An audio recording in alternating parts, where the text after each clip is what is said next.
Will be, David, the Prime Minister's first chance to address the discovery. He did so in a press release yesterday, but this will be his first chance to talk to Canadians. Of course, this comes after the discovery of remains in Kamloops as well, and a real moment for the country in terms of, I think, trying to come to terms with what residential schools were, what they did, what they've left behind, and this is something we know that he's been following closely, given his commitment, he says, to reconciliation.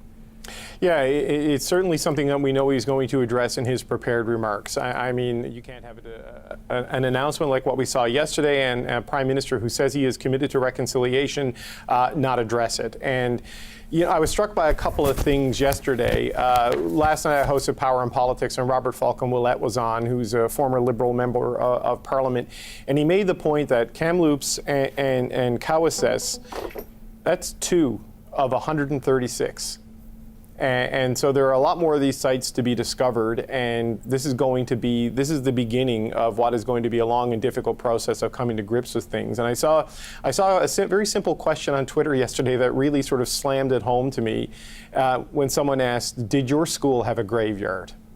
And just think about that, right? That these are residential schools with graveyards with unmarked now, whether they were wooden markers in the past, and what happened apparently at Cowessess in the 60s in a fight between the oblate Catholic priest there and the chief of the First Nation is the gravestones were bulldozed and destroyed because of a dispute going on that the Catholic Church now says that they find offensive.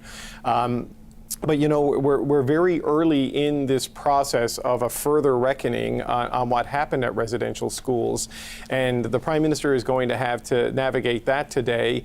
And unfortunately for him, Rosie, he's likely going to get a lot of questions about the conduct of his Indigenous Relations Minister, Carolyn Bennett, who is facing calls today for her resignation from the BC Indian Chiefs for a text she sent to Jody Wilson-Raybould, a former Liberal cabinet minister and Indigenous female MP and independent who represents a seat in Vancouver, accusing her of essentially only being interested in the residential school issue and avoiding an election to deal with it to ensure that she was pensioned by the time that she can get her pension by October. So this is caused a little bit of a thunderbolt in Indigenous relations in the country because of the timing of it, of the insensitivity of it, and of the insinuation that was in it, and certainly the sheer naivete to send something like that to such a strong political operator like Wilson-Raybould, she doesn't back down from a fight, and Carolyn Bennett made a big mistake in picking one with her yesterday. Yeah, whether it was, what the intent was is not really clear. Minister Bennett has apologized for sending that text, Tana. And certainly we know that the two have a long and complicated relationship, I think is fair to say. Yeah, and I think it was clear in Carolyn Bennett's response yesterday to this. She said earlier, I offered my apologies to her, to the MP, Jody Wilson-Raybould. I let interpersonal dynamics get the better of me.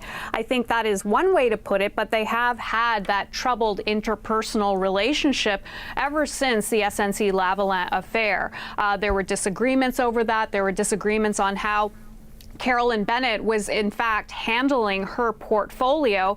Jody Wilson-Raybould not happy with that, bringing up those types of issues. So you can say that they did have a difficult relationship. And what the text before said, we aren't clear about as well. But again, for the minister to get up in the morning on such a day when the Cowessess remains were being announced and discovered, and the numbers of those, that is something that is very problematic for the minister to even focus on kind of this type of back and forth with Jody Wilson-Raybould, even if they didn't get along. Yeah, I don't know how back and forth it was, but certainly Jody Wilson-Raybould quickly made the text public in order to denounce what the minister said. I think Minister Miller talked to, did he talk to you about that last night, David? I remember him, okay. What did he, remind people what he said? Yeah, he kind of said, I asked him, how does this help your credibility as you're trying to deal with these issues. Well, it doesn't help. I mean, he was pretty candid about it, but then he made a plea sort of that Minister Bennett should be judged on the totality of her actions rather than a single ill-tempered text. She's apologized for it. He says she's mortified over it and she feels terrible for it. But certainly there is a solidarity around her, in this moment to basically say, look at all the work she's done rather than this one moment which was brought on by heated interpersonal relations. Regardless, it has, whatever the intent and whatever the context around it, these things have a ripple effect that go beyond the two personalities involved because of the issues involved and the timing of it. I mean, we knew there was going to be a grim announcement at the Cowessess First Nation yesterday, and she would have been well aware. And Minister Miller told us last night in the interview that they had been working with Cowessess on this for several weeks, knowing this was coming, but wanted to allow the nation to speak first before the government had anything to say. So there would have been a high level of awareness that this was happening. Sure. And people are human and people make mistakes, but in politics, those mistakes sometimes have quite significant consequences. So we'll see what Trudeau has to say today. Yeah, and at very least, it distracted from the importance of the story that everyone, wanted to focus on and talk about and understand, and probably didn't make the Prime Minister very happy either. But we'll hear what he has to say in response to some of those questions. I'm told he's running a couple minutes late. No comment. Beyond the issue of residential schools, I should point out that this, of course, happens. This is the same week of the Indigenous Peoples Day. National Indigenous Peoples Day was on Monday.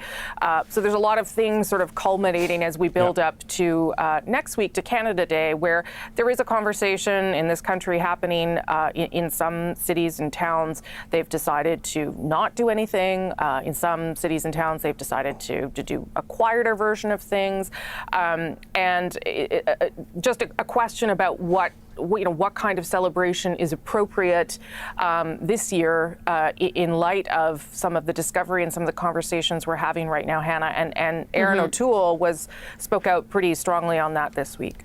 Yeah, he feels that you shouldn't erase other history because of what we're seeing now, and you still have to continue on. One of the things, and I think we were talking about this in our meeting too, is that the flag over the Parliament buildings remains at half-mast as well, to remember those children who were in those graves, both in Kamloops and at the Cowessess First Nation, and whether that flag will remain down for Canada Day as well. And that's something that the government is still talking about amongst themselves. We don't know the final answer to that, but that's one thing that we will definitely watch for, if that will be a part of the tribute to these First Nations as well as we head into Canada Day week. And there, like you mentioned, there are a lot of communities out there who have decided to do a much quieter version of Canada Day, to cancel it completely.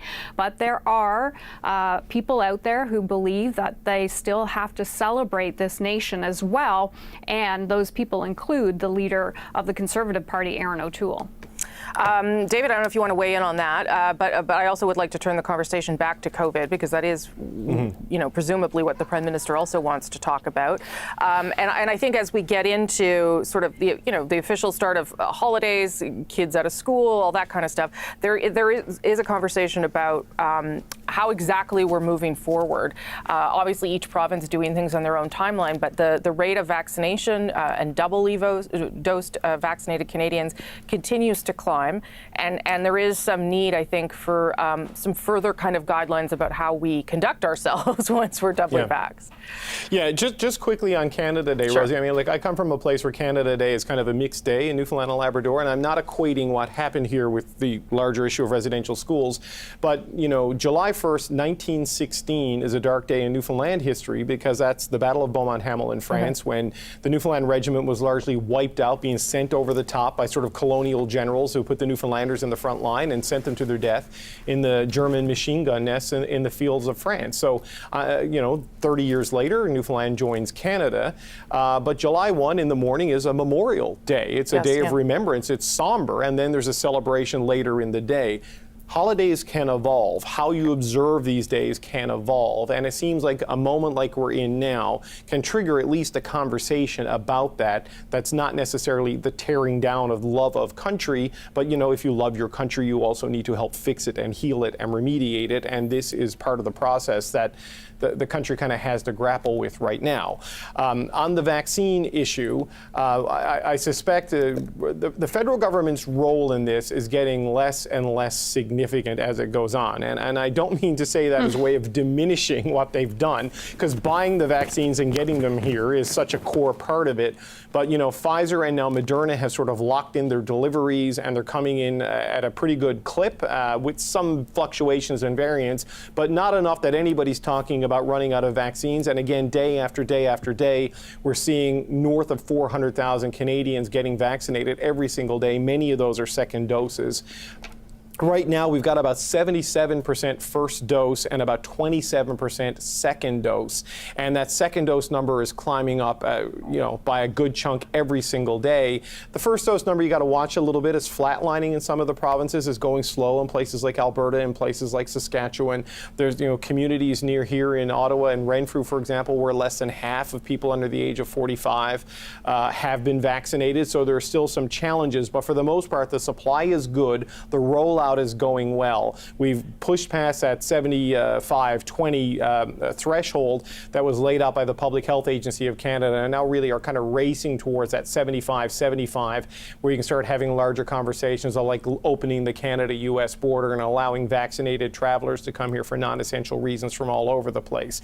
In the meantime, and I know Hannah has done some work on this, people are going to be looking for guidance on what exactly can I do now that we're double vaxxed. I got my second shot this week, and I know I've got to wait 2 weeks before that kicks in, so I'm well aware of that. But there is some talk of guidance being developed by the federal government. I don't know if we're going to get that today. And then there's the issue, Rosie, of confusing guidance, because like Public Health Agency of Canada, the federal government, they sort of give a baseline, and the caveat in all of it is listen to your local public health restrictions. And even with the reopening guidance we got from the Public Health Agency earlier this year, you saw like Saskatchewan Premier Scott Moe come out saying, we're not going to use Justin Trudeau's plan, we're going to have our own plan. And then Ontario had its plan, and then Quebec had its plan. So you may get that same sort of thing around double vax guidance, what can people do? But a baseline from the federal government would be helpful, at least in establishing a broad public awareness of that and starting that conversation as we push in the summer. And I tell you, as a dad, looking to September, hoping my kids can go to school full time. Yeah, yes, good point. The Chief Public Health Officer, Dr. Theresa Tam, does work with provinces and other public health agencies across the province to make these decisions. But it has generally, as you point out, David, the baseline has come from Dr. Tam, whether it be around masks, social distancing, can you hug someone, those kinds of things. And I guess those are the things that we are hoping to hear more from Hannah, so that people can get a better understanding of how their behavior might be able to change over time. Yeah, I went to each of the provinces to ask what type of relaxations there would be for people who are fully double dosed. And as David mentions, that's 2 doses plus 14 days. Most of the provinces are saying it's the same rules for everybody. And you can see people who have been double dosed probably getting a little frustrated with that. They want some guidance. They want to know what they can and cannot do, what's safe for them they can and cannot do.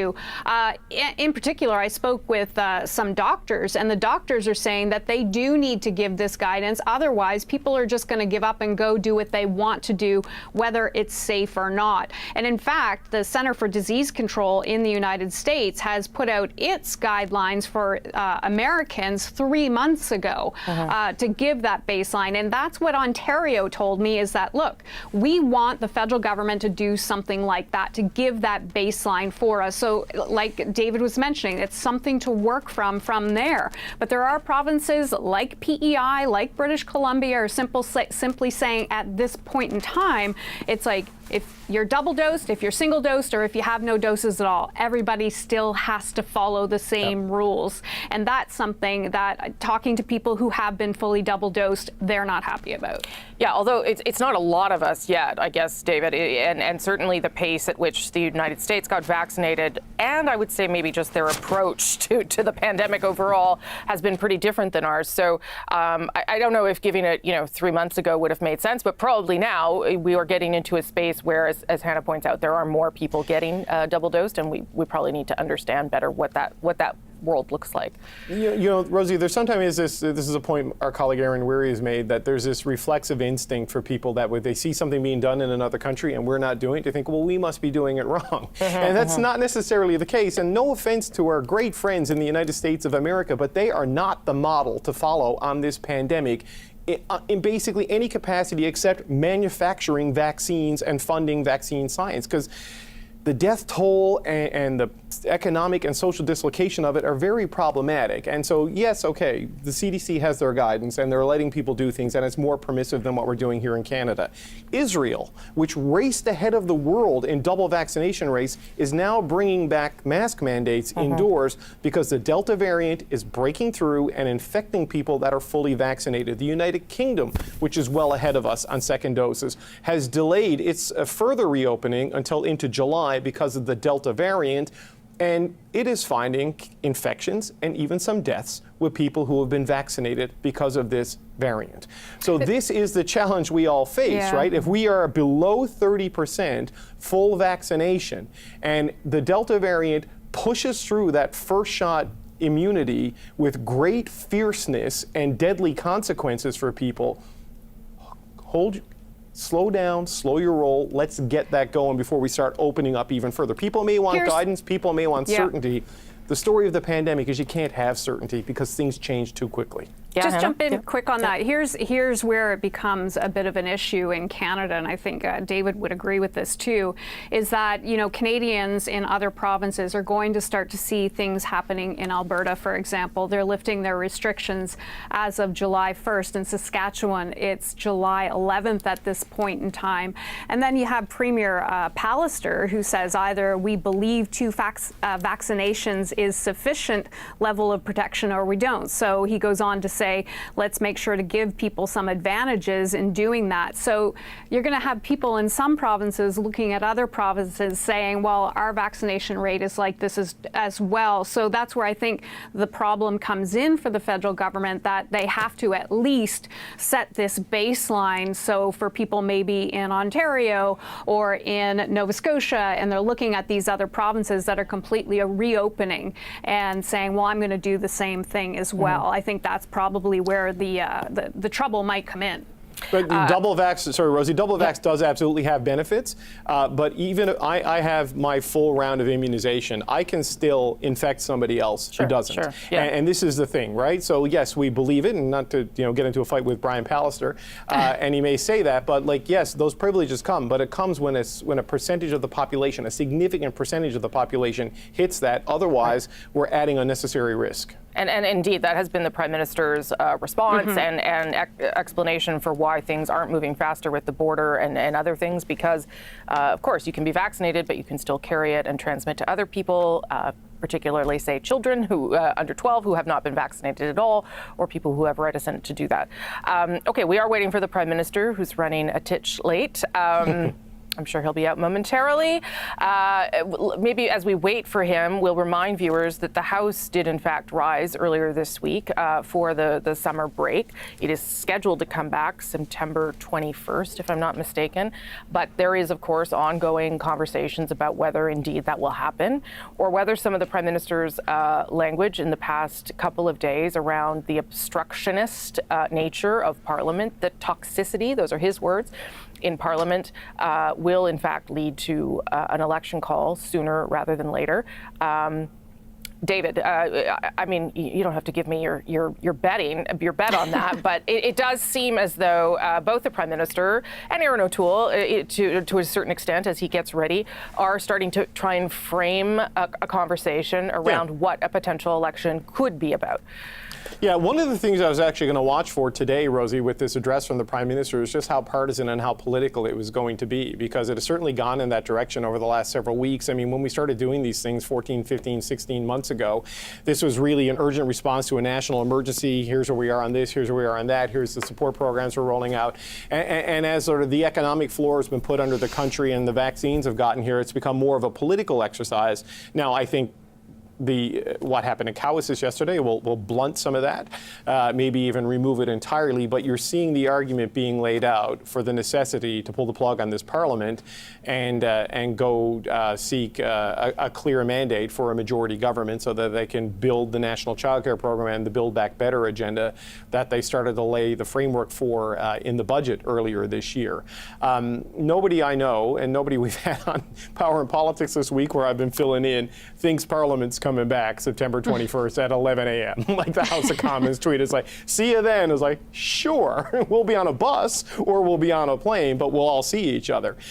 Because look, if you hit the full vaccination target, broadly, which should happen by the end of July or the very early part of August, my sense is between the 15th and the 25th of August, that is your window for dropping the writ so you can have an election over and done with before you get to Thanksgiving. And I think, why you'd want to get it done by then is, this is a prime minister who likes crowds, who likes rallies. His signature move in the end of every election is a big cross-Canada push with big rallies to create the image of crowds and momentum and support. He's done that in 2015 and in 2019. Vaccination means people may be willing to come out for those rallies. Doesn't mean they're going to want to come out to them if they're inside, crammed into a hotel ballroom or crammed into an arena, the sort of place we've been told to avoid for the past 18 months. But when the weather's still good in September in most parts of the country, you can have these big outdoor events and do it in a way that's safe and still showy. And I think they've made it pretty clear that they think Parliament is toxic. They don't want to come back for a fall session where they're still the minority on committees, where they can be dragged in front of committees and Harjit Sajjan or Carolyn Bennett or Ian Stewart from the Public Health Agency of Canada can be censured by the House of Commons, and these sort of, really partisan exercises are happening. They don't want to go through that and then go to an election. So I think riding the high of the vaccination bump, the economy reopening, maybe schools going back safely, and possibly even aligning with vaccines being approved for the under 12 population, which sort of lines up maybe happening in the fall. That's a big message of hope and optimism and look to the future, and that, I think, is where the Liberal headspace is right now. I can't find anyone who thinks Parliament will come back in September. It's just not feasible for them. No, although you also can't find anyone who says, yes, there's going to be an election. So I mean, not that I think that that it's not unlikely. I think it is more likely than unlikely, but I would say they're waiting for a lot of different factors to sort of solidify in order to make the decision. One of those factors, of course, would be the polls. Yeah. I mean, obviously, public health is probably a top priority. I would well imagine, David, as you're pointing out, vaccination rates would be the most important thing, because no Canadian's going to want to go into an election if things look precarious. But the other thing would be the polls, and the polls show, with the exception of an outlier this week, and maybe that will not prove to be an outlier, that things are not a runaway victory for the Liberals at this stage, that they wouldn't necessarily get a majority, and so it would be a competitive race for Aaron O'Toole as the first-time leader. Hannah.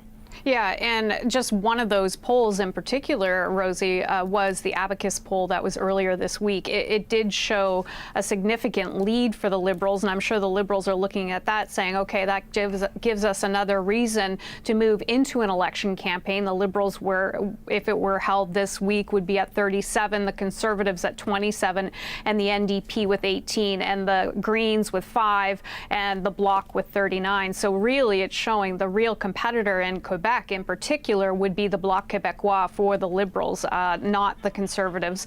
And not only that, the polls are a big, thing that they look at to show should they head into this, because they definitely want to get that majority government. This isn't to go back and get another minority government, as David was saying. But as David was talking about, the reasons to go are the vaccination numbers will be really up. The economy will be starting to swing back. It's a good time for them to go out and be in those crowds. But also, one of the other significant hints that we're likely to go into this is just a few weeks ago, there was an opportunity for MPs who weren't returning to get up and say their farewell speeches. That typically doesn't happen unless they know that they're not coming back. So that was another hint towards that as well. But as you were mentioning, the polls are showing, you know, a pretty significant bump for the Liberals, except for those outlier polls that you're talking about. Yeah, we'll see whether that's an Abacus poll that has them about 10 points ahead. We'll see whether that shows up in other polls. For now, it's really just the one that has them with that strong of a lead.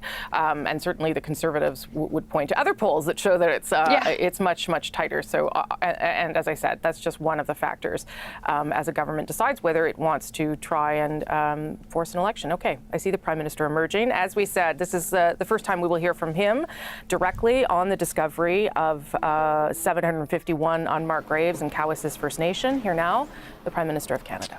Bonjour à tous. Hello, everyone. I want to begin by addressing the news that hundreds of unmarked graves have been found near the former residential school in Cowessess First Nation. This was an incredibly harmful government policy that was Canada's reality for many, many decades. And Canadians today are horrified and ashamed of how our country behaved, about a policy that ripped kids from their homes, from their communities, from their culture and their language, and forced assimilation upon them. This is a piece of our past, of decades past, that resonates and echoes and is and continues to be a lived reality of consequences for many, many Canadians today. So specifically to the members of the Cowessess community and Treaty 4 communities, we are sorry. It was something that we cannot undo in the past, but we can pledge ourselves every day to fix in the present and into the future. And that means recognizing the harms, the impacts, the intergenerational trauma, the cycles of challenges that far too many Indigenous peoples face in this country because of actions that the federal government and other partners deliberately and willingly undertook.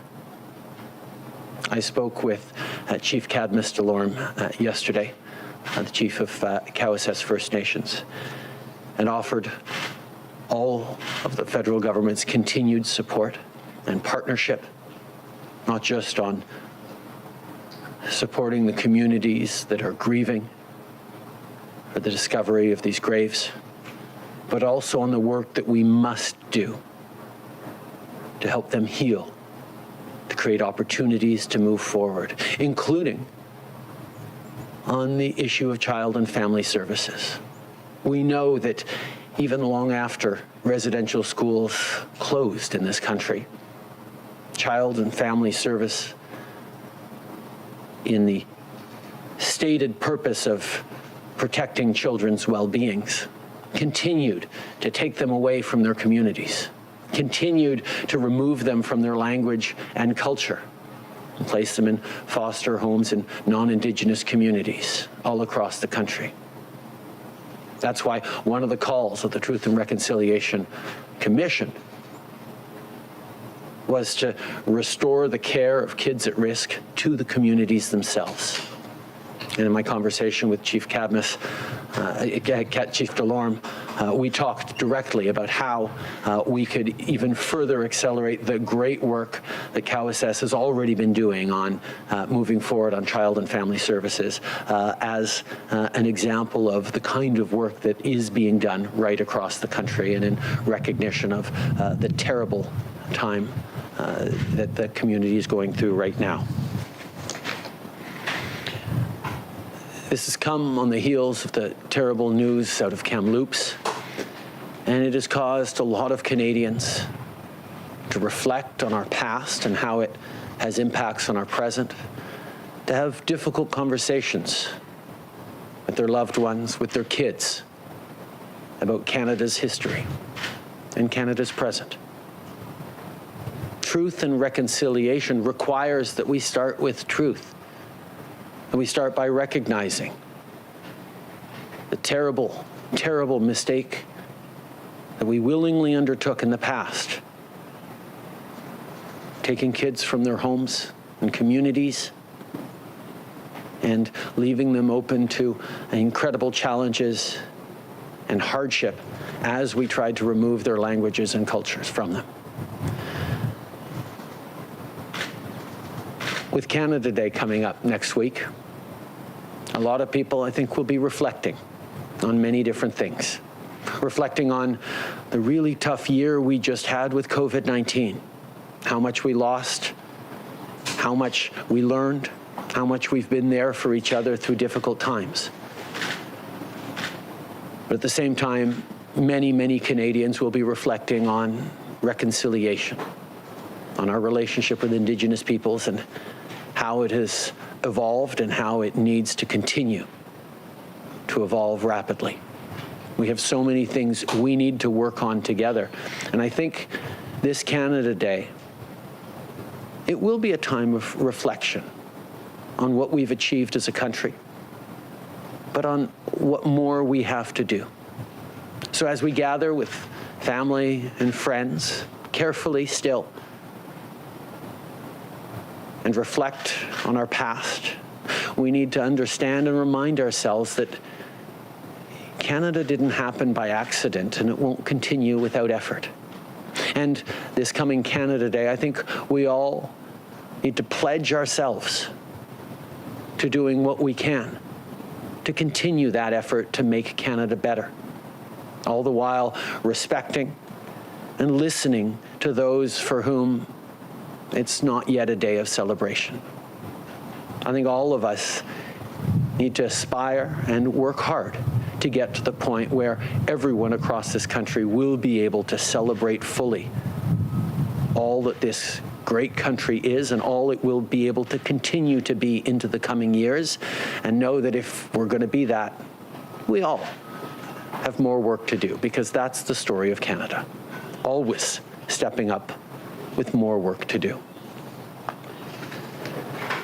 Yesterday, I also talked with National Chief Bellegarde, because tragically, Cowessess is not the only place in this country where children died in the residential school system. It's not the only place where children faced abuse, loneliness, illness, and neglect. So to all families and survivors across the country, I know that no words can right these terrible wrongs. It is with our actions that we need to continue to recognize the truth and to do everything we can to support you. Following the discovery at the former Kamloops residential school earlier this month, we've made $27 million available immediately to Indigenous communities to find and honor children who died at these institutions. For communities in Saskatchewan in particular, like Cowessess, we've reached an agreement with the Federation of Sovereign Indigenous Nations to provide almost $4.9 million to search for burial sites. And for people across the country, we're providing whatever mental health support survivors, families, and communities need for healing. Le système de pensionnat. The residential school system was designed to erase Indigenous languages and cultures. When I speak with community leaders and members, they often talk about the importance of taking concrete steps to right these wrongs. That is exactly why the Indigenous Languages Act was passed, as a critical step on the road to reconciliation. And we continue to move forward. On Monday, I met with the Commissioner and the directors of the first ever Office of the Indigenous Languages Commissioner. We continue to work in partnership to enable Indigenous cultures and languages to flourish and develop. There is much work to be done to rectify the mistakes of the past and eliminate the gaps that still exist today. As a government, we will always be there to do the work that is needed. But we also all need to be a part of this progress and work towards reconciliation. Next week, is Canada Day, and it gives us the opportunity to reflect not only on the extremely difficult year that we have just been through, but also on the history of Canada and the impact that it's had on Indigenous communities. There are people who will not want to and who will not be able to celebrate Canada Day this year, and we need to respect them. We need to do more, reflect on the country that we are and the country that we want to be. And we need to know that we all have our role to play in order to be the best country in the world. This morning, I also want to share an update about where we are in the fight against this pandemic. And to begin with, I have some good news about vaccine deliveries. We committed to reaching 9.1 million Pfizer doses delivered to Canada in July as part of our summer ramp-up. We've now received confirmation of our July vaccine delivery schedule from Pfizer, and it provides us the clear path to reach that goal. In other words, we're keeping our commitment. Of course, we've shared these delivery details with the provinces and territories so that they can get doses into arms as soon as they arrive. Canada is leading the world on vaccination. Over 76% of eligible Canadians have had at least a first dose, and over 26% have had a second. But let's keep that momentum up. Remember, you need a second dose to stay safe. It's not something you can do halfway. Just like by now everybody knows the mask goes over your nose and mouth, we all have to get that second shot once we've gotten our first. En ce qui concerne les vaccins, on va avoir reçu un total de As far as vaccines are concerned, we will have received a total of more than 68 million doses by the end of July. That's a lot of vaccines. And that's the way to beat this pandemic in Canada. On that note, later today, Dr. Tam will present an updated model of case predictions for the coming weeks. Over the past 15 months, these models have not always produced good news. But because people have been getting vaccinated, because people have been staying home and following public health rules, the current situation is quite encouraging. If we keep the momentum going, if we're careful, and if we get vaccinated, the number of cases will continue to go down. And that means we can continue to move forward carefully with the reopening. Get vaccinated when it's your turn. It will protect you and your family and your community, and it will bring us all closer to the end of this crisis. Now, before I end for today, I want to take a moment to talk to all the kids out there who are starting their summer break. It's been a tough year. I know that. I spent a lot of time watching my grade 1 Hadrian trying to stay focused on a computer with his Lego beside him as he's getting through grade 1. And nobody wants to have gone through an entire school year like this, but so many of you have. You've been incredibly strong. You've figured out how to help around the family, help around the house, help your mom and dad in difficult times, stay focused on school even though it was totally different. You've missed your friends, but you found ways to play with them virtually. We've all made incredible sacrifices this year, but you have made an awful lot as kids. So I want to say thank you, that we're proud of you. Your parents are proud of you, your teachers are proud of you, and Canada is proud of everything you did to help us get through this year and hopefully end this pandemic very soon. So you've earned a better summer. Yes, we'll still have to be careful and it won't entirely be normal as a summer, but it'll be pretty great. We're all looking forward to getting back outside and having fun with our friends. And we're going to be able to do an awful lot of that this summer because you stayed focused on helping, on being there, and on getting us all through it. And to parents and teachers, thank you. I know it's really been tough as well. And I know if, again, you're like my household, you're busy thinking about how we're going to get our kids away from those screens that were so integral to their daily lives over the past many, many months, and actually have them play together and play outside and drop some of those electronic habits. But we have gotten through this. We're not quite done. We still need to be careful and vigilant, and will for quite a while. But things are so much better because Canadians pulled together.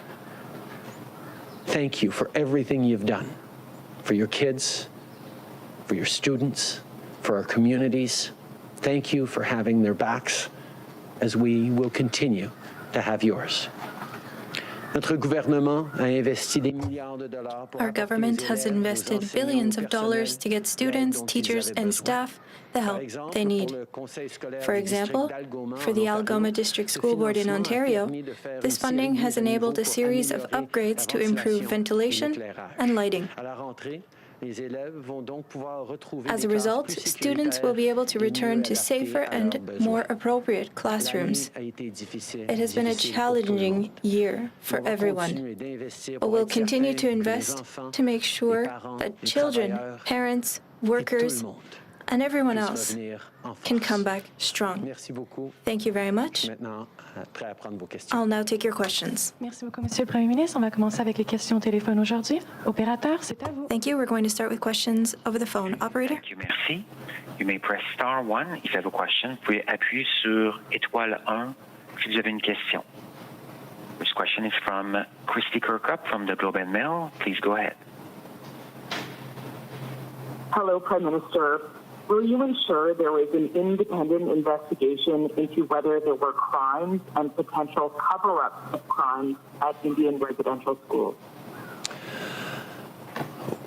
I think people want to properly understand what happened. Canadians across the country are waking up to something that, quite frankly, Indigenous communities and people who've worked closely with the calls to action in the Truth and Reconciliation Commission have long known.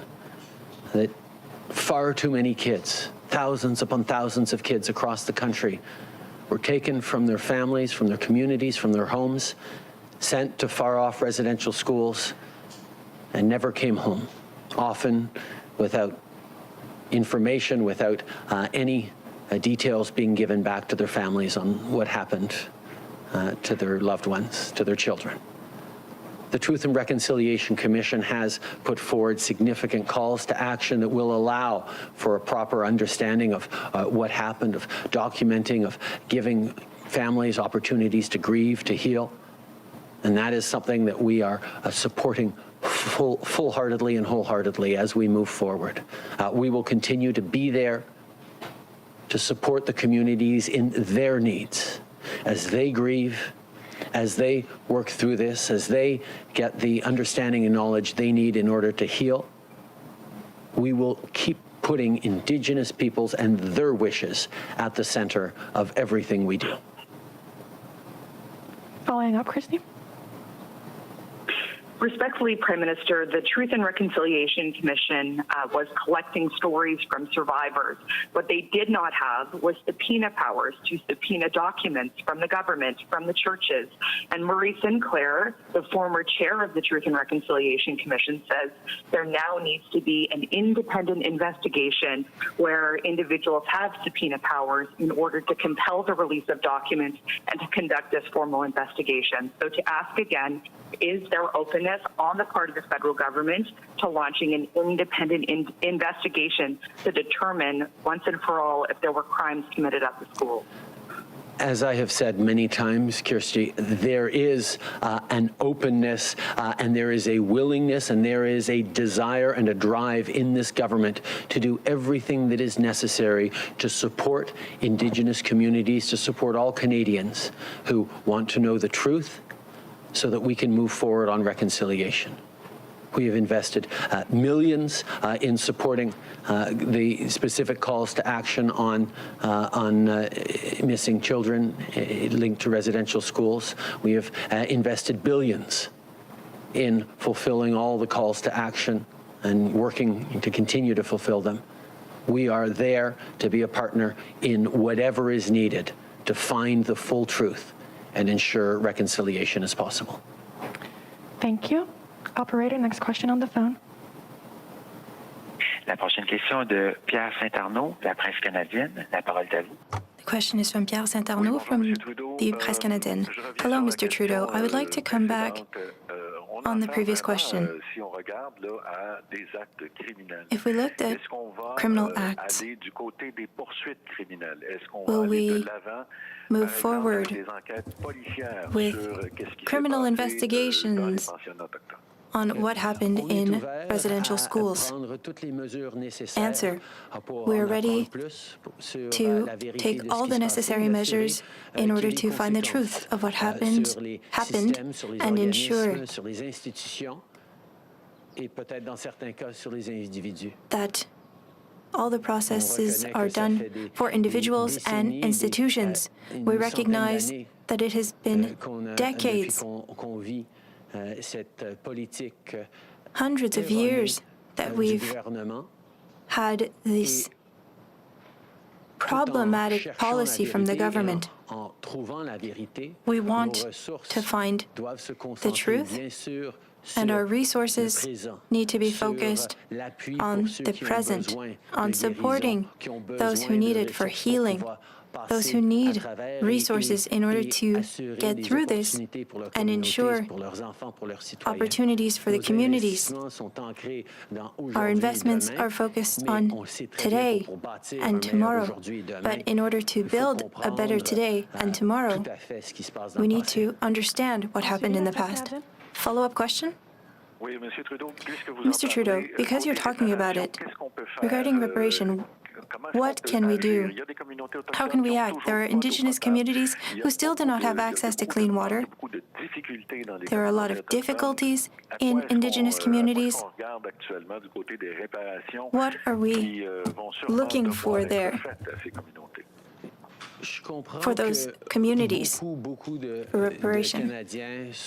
Answer: I know that a lot of Canadians are shocked and horrified by what they've been seeing in the news over the past weeks.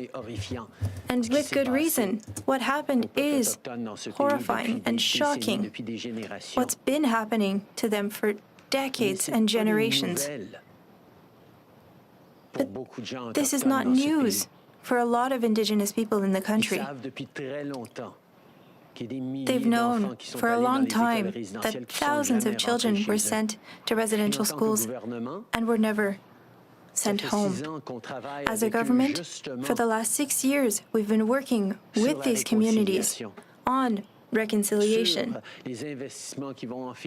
on investments to lift boil water advisories. We were able to lift 108 of these advisories throughout the country. There is still work to do, but we've done quite a lot. We opened new schools. We invested in support programs for children. We created bills on protecting Indigenous languages and culture. We want to make sure that at-risk children stay in their communities and stay in their culture the right way. We know that people are impatient for us to do more, and we're here to do more. But we've been working in partnership with Indigenous communities for the last 6 years. It didn't take the horrible news of the coming weeks for us to act. We've been working on this. But of course, there is still a lot to do, and we will continue to be there to do it with Indigenous people. Thank you. Operator, last question on the phone, please. The next question is from Raisa Patel from the Toronto Star. Please go ahead. Good morning, Prime Minister. You said a few moments ago that you would be putting Indigenous people at the forefront of everything you do. Some Indigenous groups have strongly criticized Minister Bennett for the text message she sent to MP Wilson-Raybould yesterday. The Union BC of Indian Chiefs has called for her immediate resignation. Do you believe she still has a role in your cabinet after sending this message? What Minister Bennett did was wrong. It was hurtful. And of course, I'm deeply disappointed. She did the right thing by apologizing because it was the wrong thing to do.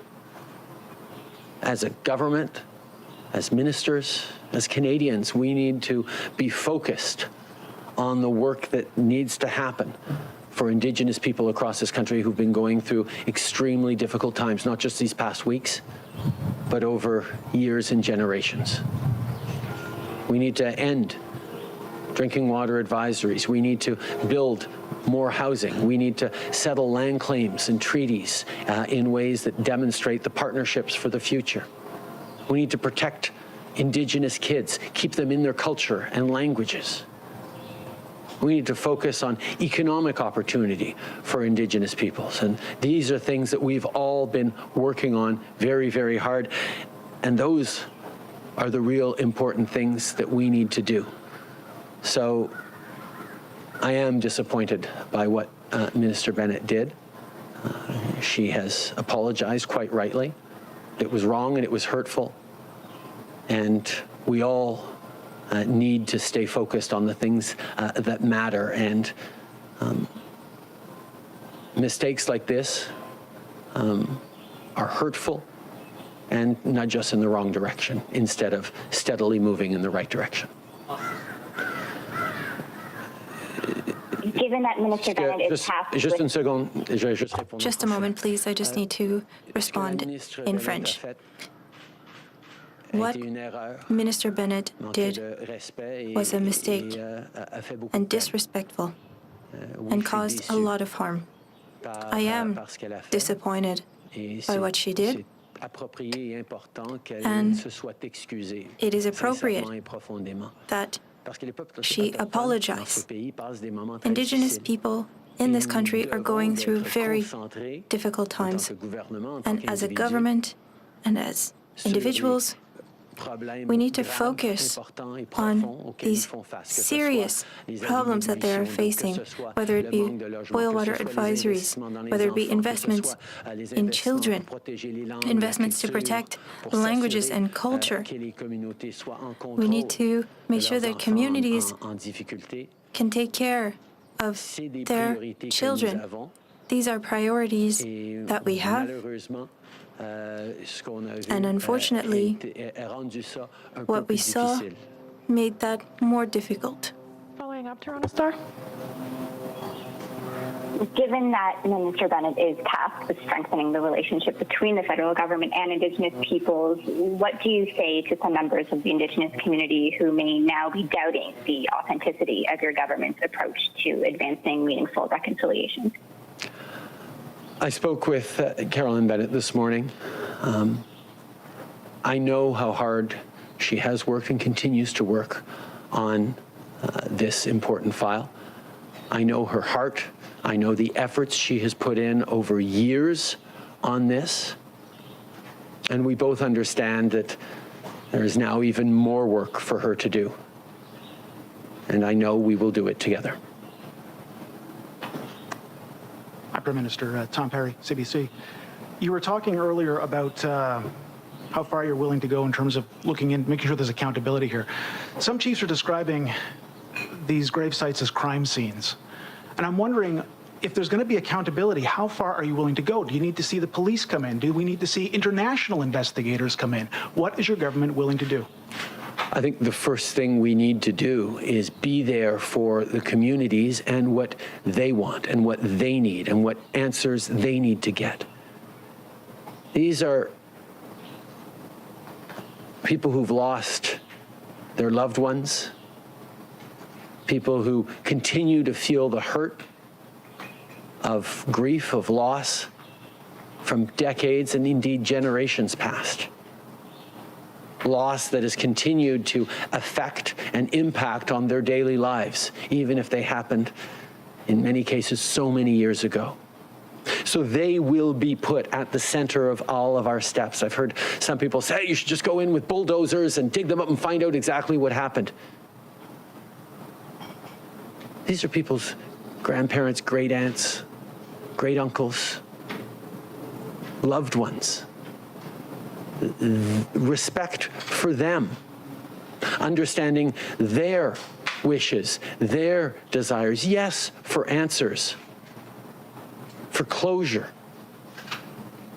but also for dignity and respect for those loved ones they lost. So every step of the way, my pledge to all Canadians is that we will put Indigenous peoples and their wishes for their loved ones, for their communities, at the very core of whatever next steps we take. The Truth and Reconciliation Commission laid it out clearly. We need truth. We need to understand what happened. There needs to be accountability, absolutely. But that needs to be driven by and based on the choices and desires and needs of the people who are at the center of this, the people who are the victims of this shameful policy, and who continue to live the echoes of it every single day. Answer repeated in French. I understand the outrage and the frustration of Canadians that this happened here, and they're just finding out what Indigenous people have known for years and generations. A lot of children went to the residential schools and didn't go home.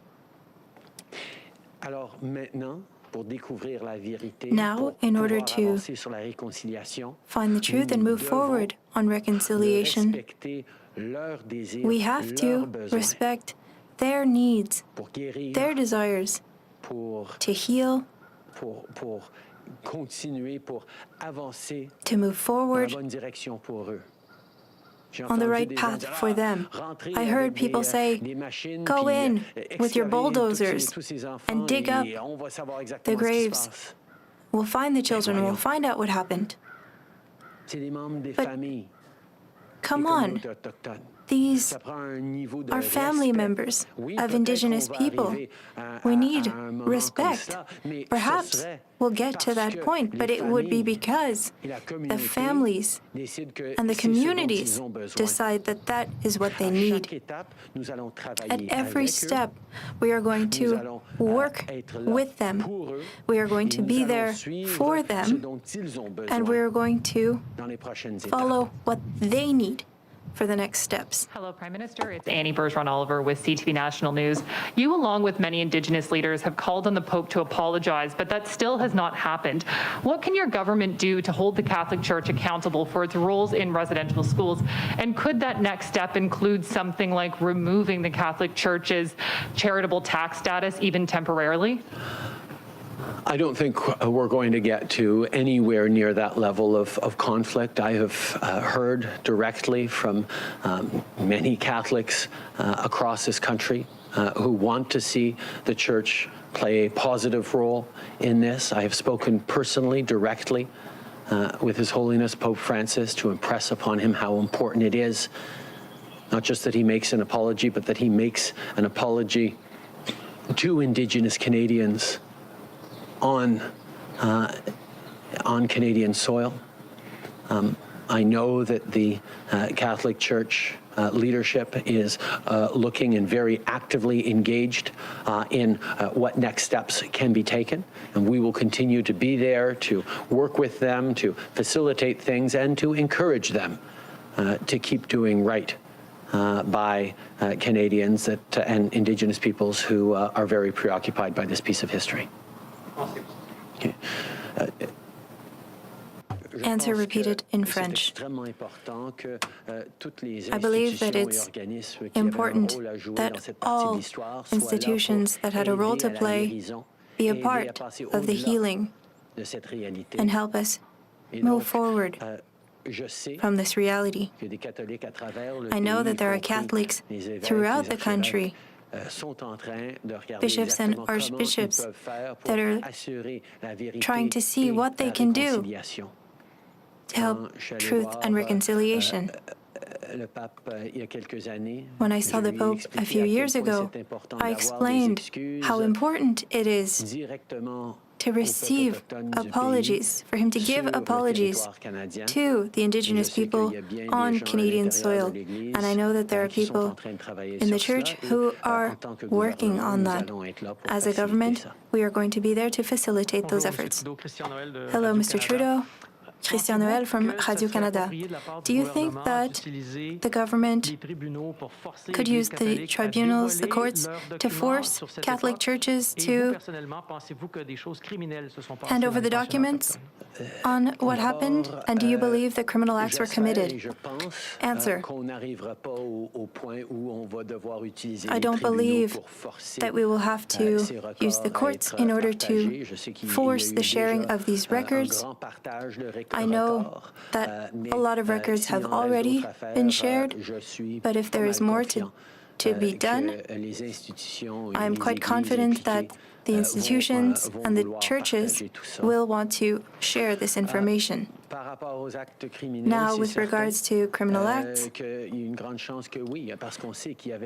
it's quite possible. We know that there was abuse and that children were mistreated in a lot of these institutions. We know that there were illnesses, that children died from natural causes, but in a non-natural situation. They were ripped from their communities and their families. The Truth and Reconciliation Commission talked about this. These children were living in horrible situations, deplorable situations, and a lot of survivors talked about tragic deaths. Some were not criminal, but others probably were. When we're talking about abuse, when we're talking about negligence, in a lot of stories there were criminal acts, and that's part of the reflection that we have to have. I would like to ask all Canadians to learn what they can from the Truth and Reconciliation Commission, to listen to the stories of the children who survived, and to learn about the children who were lost in those residential schools. These stories have been shared. And some Canadians were surprised with Kamloops and now with KOSS. And we know that a lot of Canadians don't know how this is a big, shameful part of our Canadian history. And we all need to learn about the misery and the hardships that these children faced. We cannot change the past, but we can transform our present and our future in order to do better. Inaudible.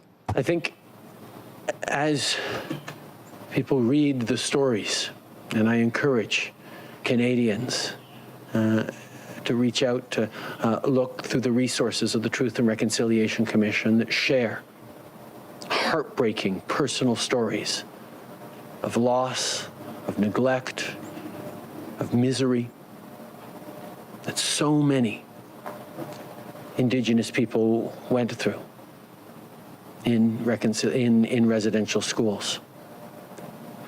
There are stories of abuse, of neglect, that yes, obviously have crimes that would be severely punished today.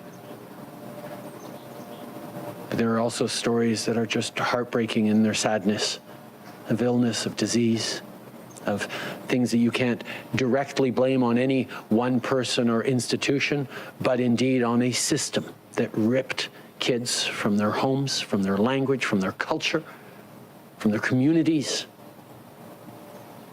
to erase that culture, to erase that identity. That was the policy of Canada hundreds of years, many, many decades ago.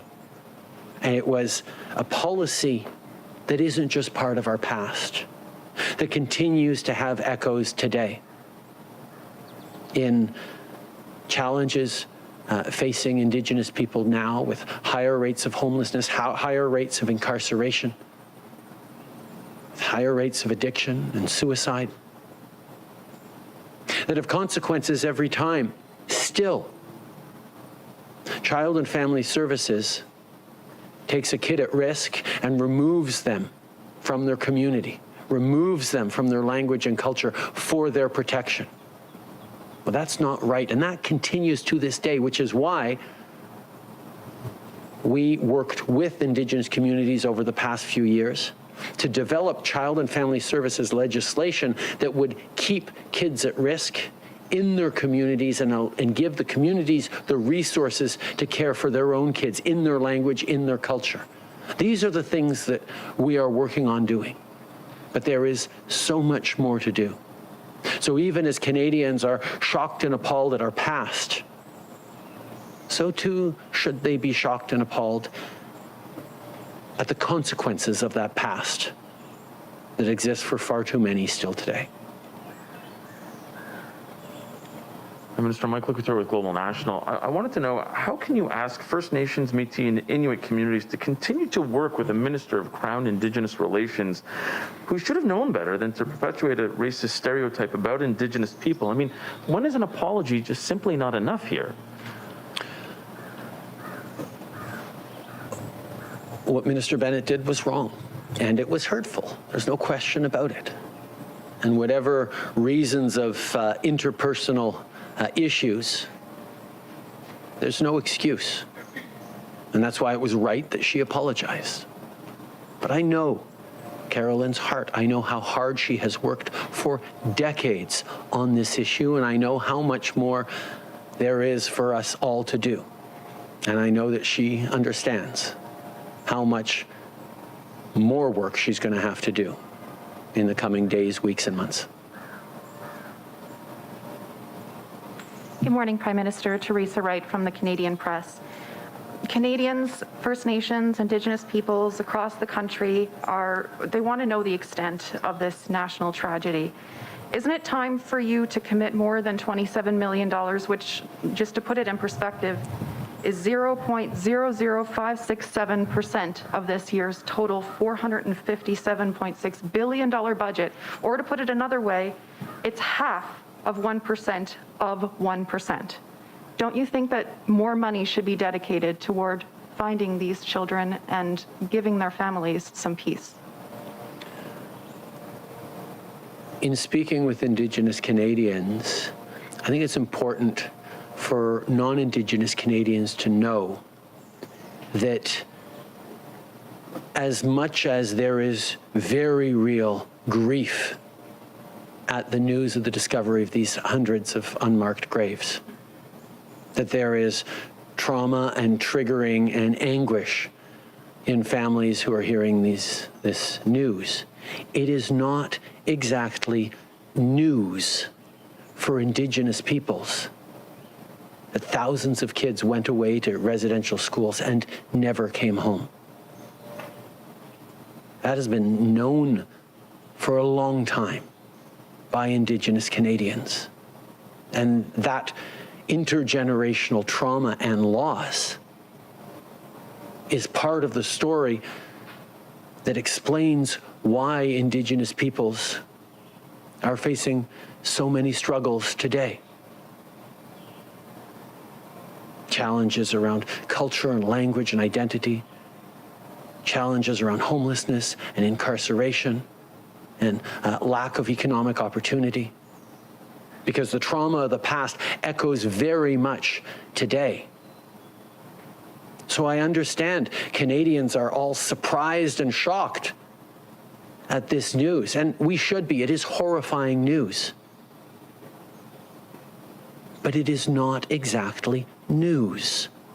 The Truth and Reconciliation Commission reported on this years and years and years ago, and as a government, we have been working with Indigenous communities to ensure that we can move forward on finding these graves and establishing records and helping Canadians grieve, and Indigenous people grieve. And as I've said, we will continue to give all the resources necessary to track down their loved ones, to give closure, to do what is necessary for those communities.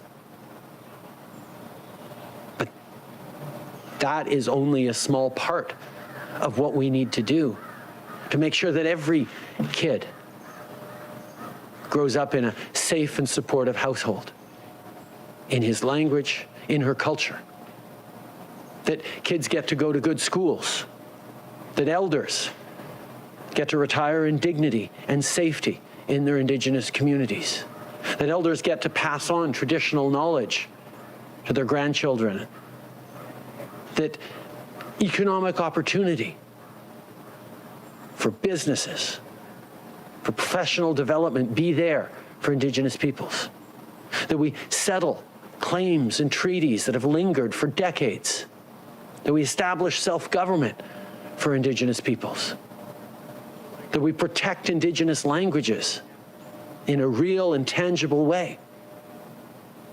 These are things that we need to be investing and have been investing billions upon billions of dollars in the past years and will continue to into the future. So yes, Indigenous communities across this country have my commitment that they will get the resources necessary to recover and document as much as possible these kids in these graves. But they also have my commitment to be there on the healing and the fixing of the generations of trauma that Canadians have all too often turned an eye from, all too often shrugged away from. Reconciliation is not something that is important that we work on the side as we continue to build Canada. It is something that goes to the heart of who we are. And if it took discovering these graves for Canadians to wake up to how much we need to continue to do, then that perhaps gives us a starting point to continue to do even more. Just following up on some of your earlier comments, you said that when it comes to trying to discover the scope of this tragedy, this national tragedy, you want First Nations to be the ones leading the way. However, I don't think anybody that I've heard of has talked about bringing bulldozers in. And in fact, the FSIN Chief Cameron is calling for a full, independent, and public review of deaths of First Nations children. So is there not something that you could do to take the onus off these communities so that you can help these communities to a national strategy to help with the search and identification of these children? Yes. Yes, we have launched all of our efforts from the federal side to be there to support in the search, in the identification, in the next steps necessary. My commitment to Chief Delorme, to Chief Cameron, to Perry Bellegarde, and to leaders of the Indigenous communities across this country is that we will be there with them every step of the way as needed, and not needed by us, needed by them, to get the closure, the healing necessary to be able to continue to work together on the range of challenges faced by Indigenous peoples. Merci beaucoup, Monsieur le Premier ministre. C'est ce qui met fin à la conférence de presse. Thank you, Mr. Prime Minister. This concludes today's press conference. That is the Prime Minister of Canada outside of his home, Rideau Cottage, on this Friday in what was intended to be a COVID-19 update. There was very little mentioned on that front, except confirmation that, in fact, we are getting more than 9 million doses of Pfizer in July, bringing us up to 68 million doses of vaccine by the end of July, something that had already been signaled by the government. We are waiting at this hour for a briefing from public health officials and other ministers with other details that will be much more COVID focused. But the Prime Minister's primary message was about the discovery in Saskatchewan at the Cowessess First Nation of unmarked graves, 751 of them, and what this country needs to do to move forward, and whether there needs to be, and this was a question that came up multiple times, some sort of further independent investigation, potentially involving a criminal investigation into what happened here and whether what happened to these children or these people was covered up by anyone. I'll bring in my colleagues, David Cochrane and Han Thibodeau, to talk a bit more about that. And he was, of course, asked questions as well about his Minister of Crown and Indigenous Relations. Start with you, David. Yeah, a couple of interesting things. And one of the final questions he was asked about the $27 million that's been committed to help with the identification of unmarked grave sites. They have not committed more specific dollars to that, but certainly the comments you get from everyone in government is that no request is going to be turned down. That $27 million is a starting point, is not an end point. What was less clear there, though, is whether there will be this sort of investigation that people like Bobby Cameron, the chief of the Federation of Sovereign Indigenous Nations in Saskatchewan, is asking for. I mean, the Prime Minister talks about truth, and broadly, I think we know the truth, that the country and churches conspired to create this system, but there's the accountability component that some people want, especially when you hear the allegations and the accusations that crimes were very likely committed in the treatment of people at these institutions, and maybe even in the desecration of the graves afterwards, and the removal of markers and the treatment of that. So that is something that the government says they're open to, but they have not yet committed to. And they say they want that to be community-led, and I understand that, but we've heard from Chief Cameron yesterday that they want this. I know it takes more than him saying that in a media interview and the Prime Minister being asked about it to get to that point, but certainly there seems to be a momentum and a demand for such a thing. And the final point I'll touch on is on Carolyn Bennett. Sort of admonished her in both official languages there today, but also stood by her, saying it was a mistake, it wasn't helpful, she has done the right thing in apologizing, and this has done damage by taking away from the important work that needs to be done. It seems at this point, Rosie, that she will survive in cabinet, that she won't be removed. I mean, we've seen the BC Indian chiefs have called for her to go, but people like Perry Bellegarde, for example, have not joined that. The question is, how wide does this spread?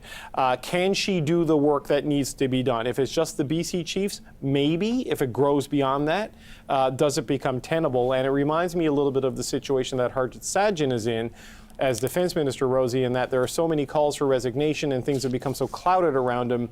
There's this need for urgent reform inside the military, and you question whether that can happen with Harjit Sajjan as the Minister of National Defense. Carolyn Bennett, not quite at that level. This is a one-off incident between her and Jody Wilson-Raybould.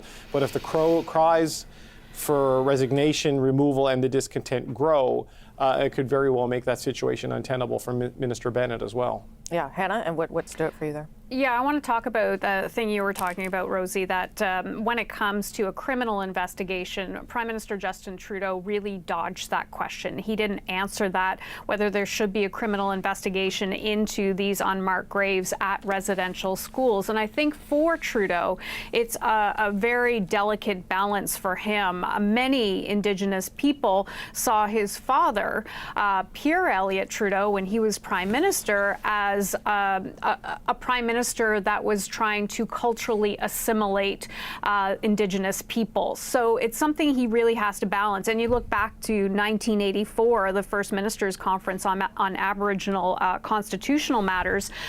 Pierre Elliott Trudeau was the Prime Minister at that time, and at that time he refused Indigenous people the right to self-govern. So if we're going to have to look back at our history, as Prime Minister Trudeau said, and as well as our present and our future, part of that history are some things that his father did that definitely hurt Indigenous people. So you did see, when it comes around certain issues, he has to be very careful and delicate with his answers on that.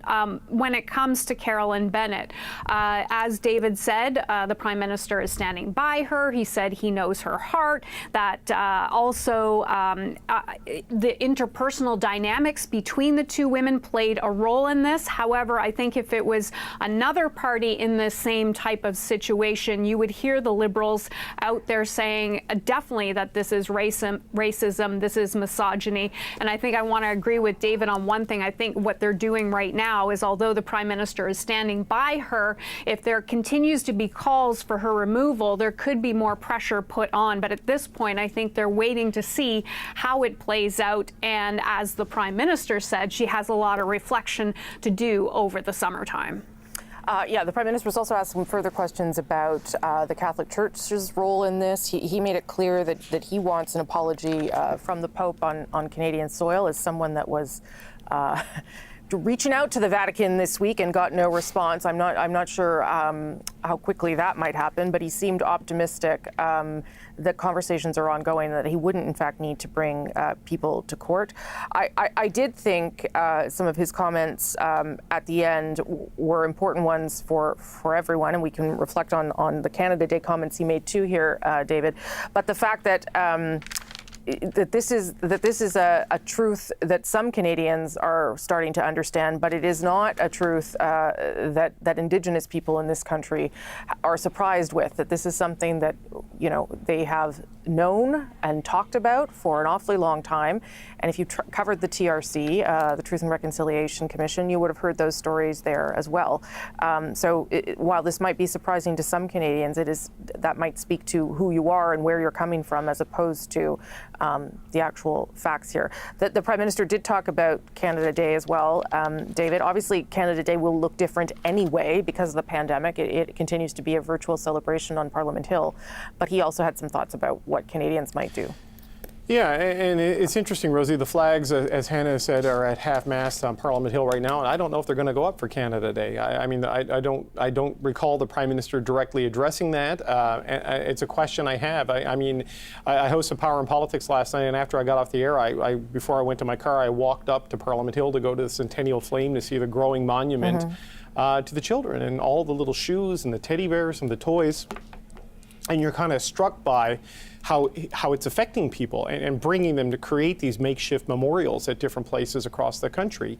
And, Kamloops and Cowessess are 2 of 136 sites, and they have been extremely catalyzing and accelerant events for the conversation, certainly amongst the political leadership of the country, in terms of taking it. Just look at how many millions of dollars have been pledged already to start supporting the work of the communities to uncover and find and then make their own choices on the documentation and the commemoration of these events. So it's certainly moved the political conversation on how to deal with this quite rapidly. And the Prime Minister sort of touched on that. If the uncovering of these graves is what it took to get the country to pay attention to it, then we have a new starting point potentially.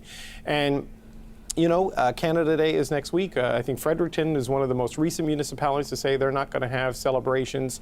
Certainly Victoria and Vancouver Island, we've seen similar methods, choices being made there. And the Mayor of Iqaluit is taking steps to take all flags down permanently outside of Iqaluit, and even take steps to try to tax the churches who enjoy a tax-exempt status right now, just to show how quickly things are changing. So it's going to be a different Canada Day this year. It was different last year because of the pandemic, because of something we couldn't control. It'll be different this year because of something we did control and now have to reckon with as a country.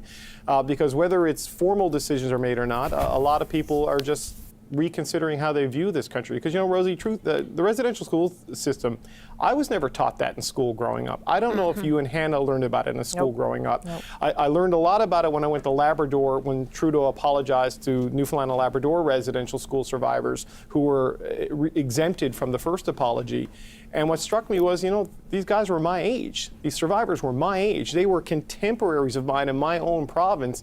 And we never learned about any of this. So the country's sure learning about it now, and it's going to lead to some deep thoughts about the whole thing. Thank you both very much for your help with the coverage. David Cochrane, you're hosting Power and Politics today. Hannah Thibodeau, thank you for your help. We are going to leave things there for the Prime Minister at this hour.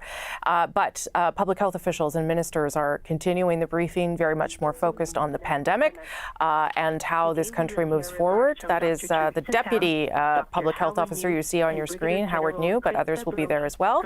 I'll let you listen in live. I'm Rosemary Barton. You're watching CBC News Network. From Public Services and Procurement Canada to answer questions. Aujourd'hui, nous entendrons des allocutions du Dr. Theresa Tam, Dr. Howard New et Brigadier Général Krista Brody de l'Agence de la santé publique du Canada. Ils seront accompagnés de Joël Paquet de Services publics et Approvisionnement Canada pour la période de questions. Following the remarks, we will open the teleconference line for questions from the media. Suite à la présentation, nous répondrons à vos questions. If you wish to ask a question, please press star 1 on your phone. Si vous désirez poser une question, veuillez appuyer sur étoile 1. Alors procédons. Let's begin. Over to you, Dr. Tam.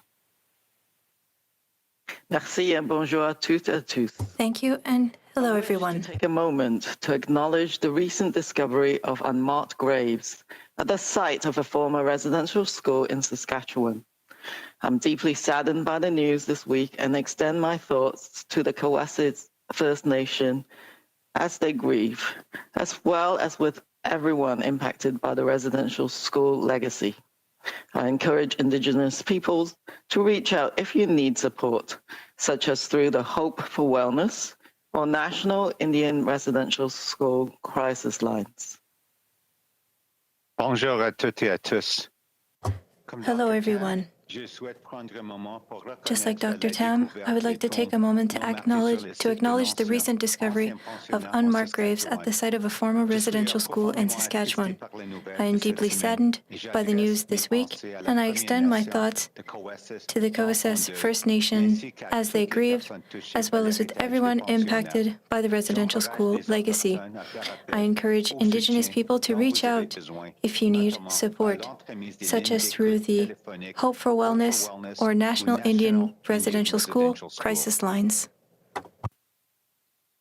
Today, we'll provide an update on the national epidemiology and modeling work that informs the ongoing management of COVID-19 in Canada. Over the past 2 months, we've made significant progress in bringing COVID-19 disease activity down and raising vaccination coverage up. Although the Delta variant of concern has emerged as the latest hurdle, Canada has every opportunity to avoid a strong Delta wave by remaining vigilant to keep infection rates low as we build the vaccination barrier wall high. Aujourd'hui, Today, we'll provide an update on the national epidemiology and modeling work that informs the ongoing management of COVID-19 in Canada.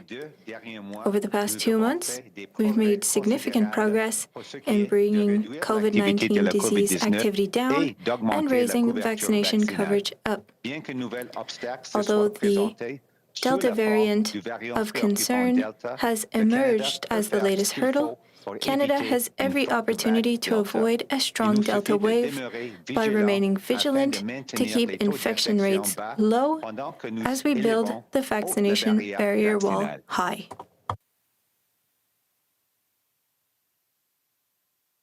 You're mute. Slide 1. The strong and steady declines in disease trends has continued over many weeks. Average case counts have dropped by over 90% since the peak of the third wave in mid-April, with just over 750 new cases being reported daily over the past 7 days. The number of people experiencing severe and critical illness is also significantly lower since overall infection rates have declined.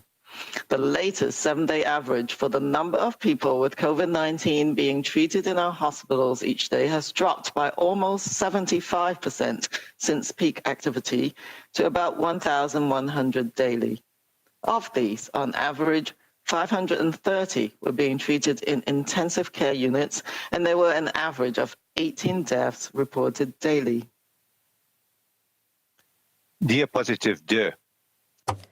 Slide 2. ont atteint un sommet dans la plupart des régions, suivi d'une baisse plus lente de la moyenne quotidienne des taux d'occupation des hôpitaux.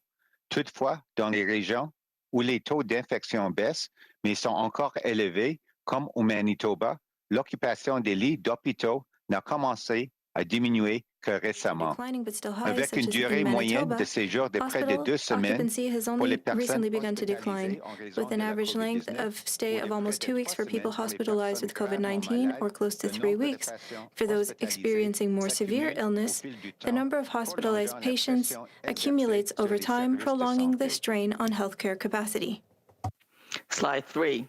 Hospitalizations have declined and stayed relatively low for seniors aged 80 years or older who were prioritized for vaccination from mid-December. Among all other adult age groups, hospitalizations and ICU admissions rose and were higher with increasing age during the third wave, as infection rates fell and vaccination rates increased among younger adults aged 20 to 59 years. A slower but steady decline in hospitalizations has been seen. Diapositive 4. Slide 4. National RT has been trending before 1 since mid-April, meaning the epidemic has remained out of a growth pattern in most areas of Canada. Slide 5. Canada continues to monitor for variants of concern using genetic sequencing, with over 30,000 or 18% of all reported cases sequenced in May. As case numbers fall, many areas are moving to sequence 100% of COVID-19 cases to maintain awareness of existing and emerging variants across the country. 4 variants of concern have been detected in Canada, and while the Alpha variant continues to account for most cases, the Delta variant has increased more than 4-fold since late April. The Delta variant is also the most contagious variant observed to date, spreading an estimated 50% faster than the Alpha variant. While we must remain vigilant, especially for variants with reduced impact of vaccines, a complete 2-dose series of COVID-19 vaccines provides substantial protection against variants of concern, including the Delta variant. Importantly, achieving high vaccination coverage across the adult population is expected to significantly reduce the severity profile of COVID-19 going forward. Diapositive 6. Slide 6. More than 34 million doses of COVID-19 vaccines have been administered across Canada since vaccination began in mid-December, providing an estimated 76% of the eligible population aged 12 years or older with at least 1 dose of the COVID-19 vaccine.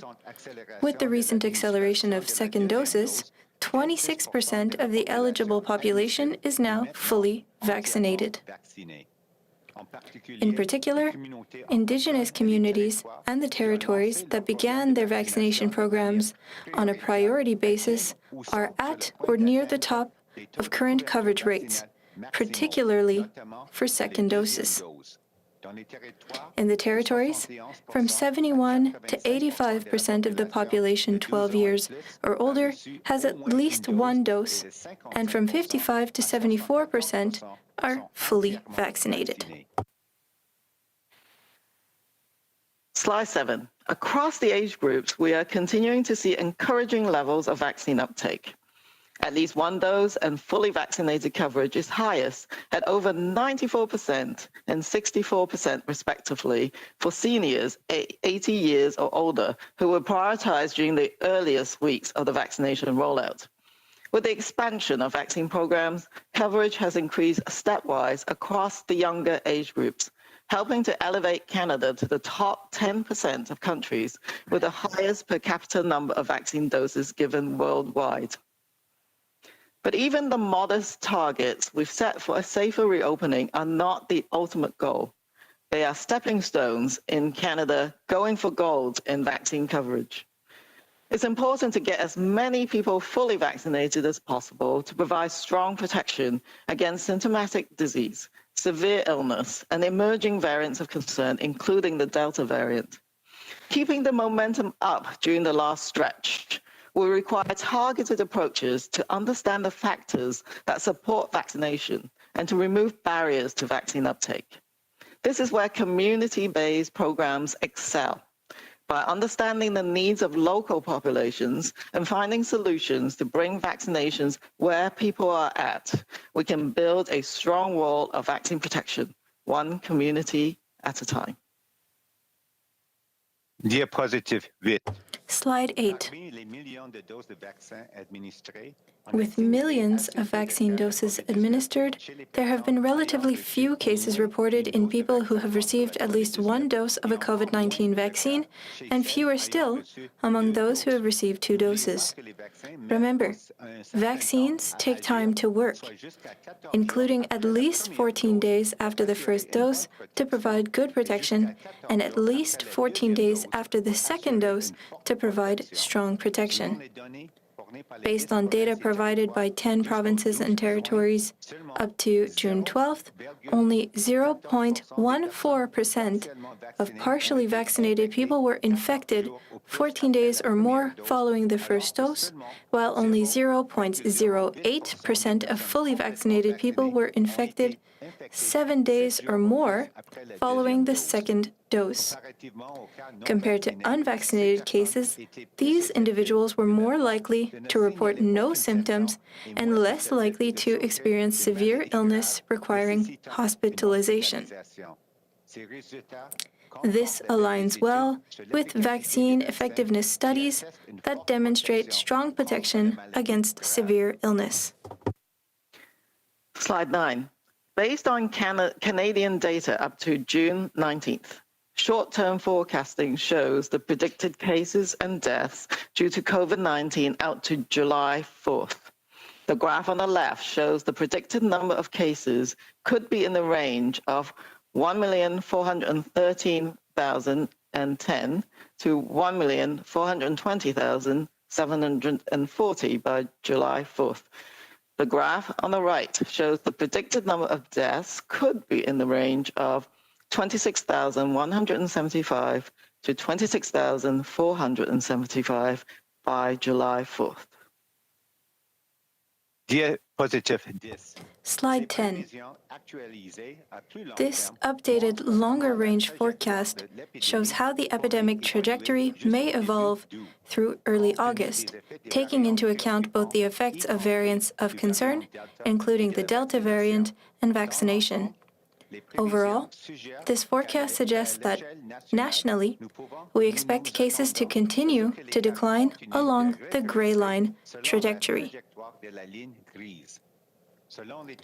Based on current rates of vaccination, as many jurisdictions begin to ease public health measures, the good news is we can still expect cases to decline along the blue line trajectory.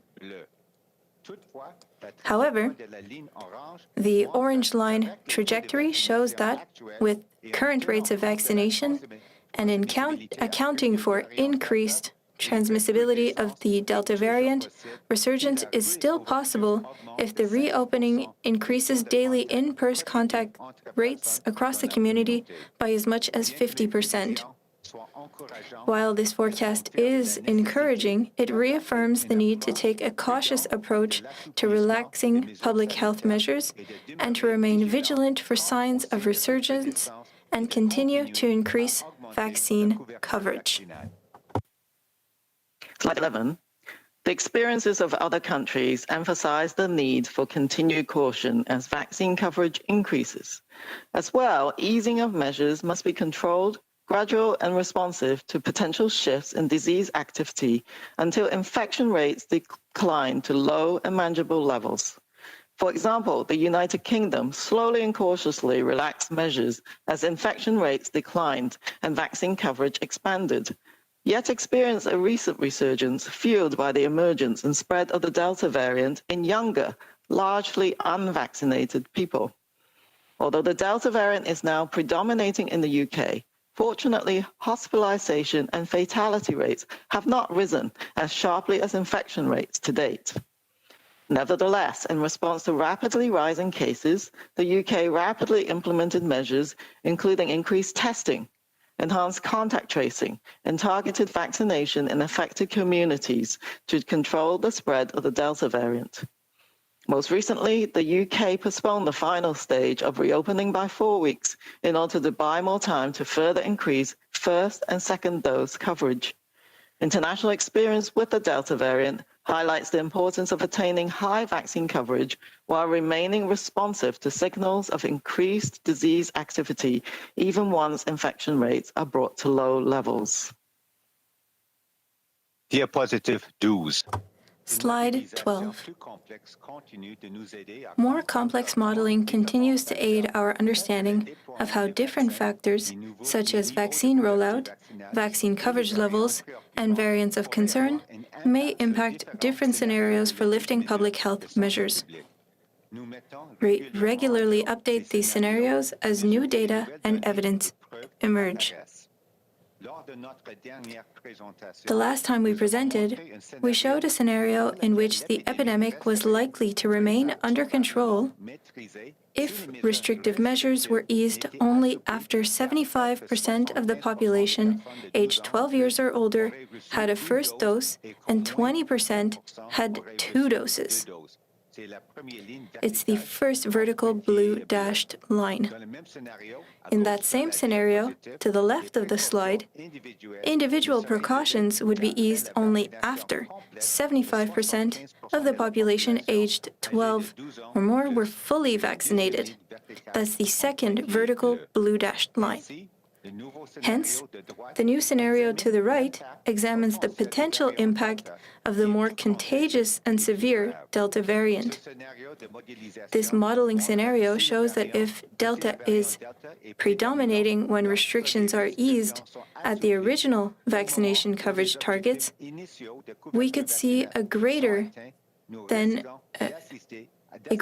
expected resurgence this fall and/or winter. Importantly, this scenario also shows there is a risk that a stronger resurgence could overwhelm hospital capacity this fall or winter. That is the red horizontal dashed line. Slide 13. While the new scenario on the previous slide shows the Delta variant has the potential to cause a stronger resurgence this fall or winter, the scenario on this slide shows that increased vaccine uptake can help to counteract the potential impact.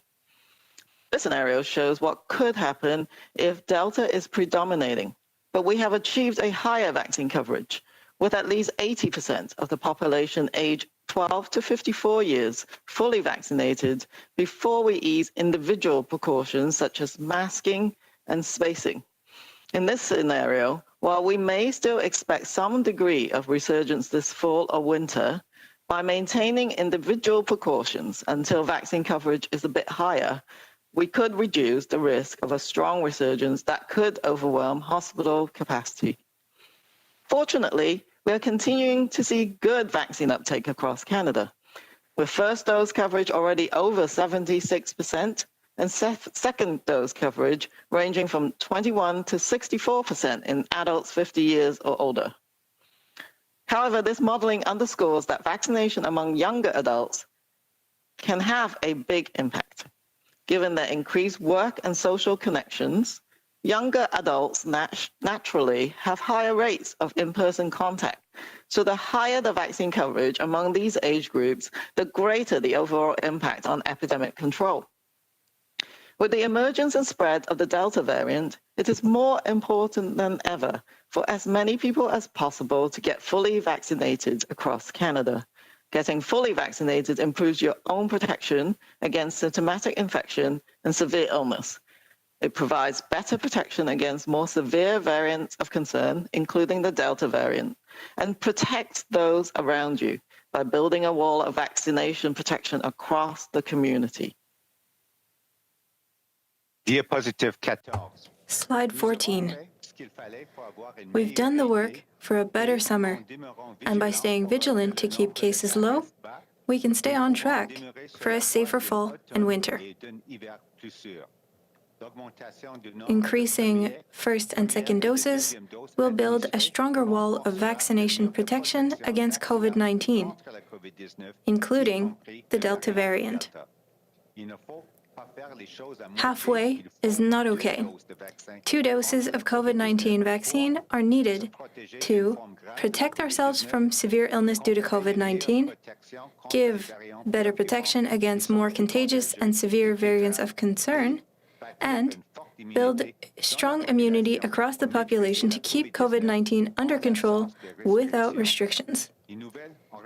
New guidance and individual risk assessment tools can assist us in making informed and confident decisions to enjoy the summer safer.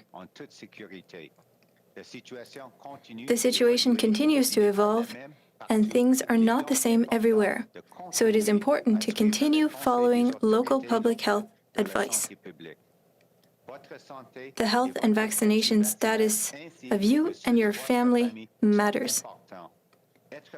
Being COVID-wise and aware will help you to maximize your protection by getting fully vaccinated and keeping up with trusted precautions, including masking and spacing, and minimize your risks by going out safely in different risk settings and activities. Thank you. Thank you. Megwetch, A, go Habs, go.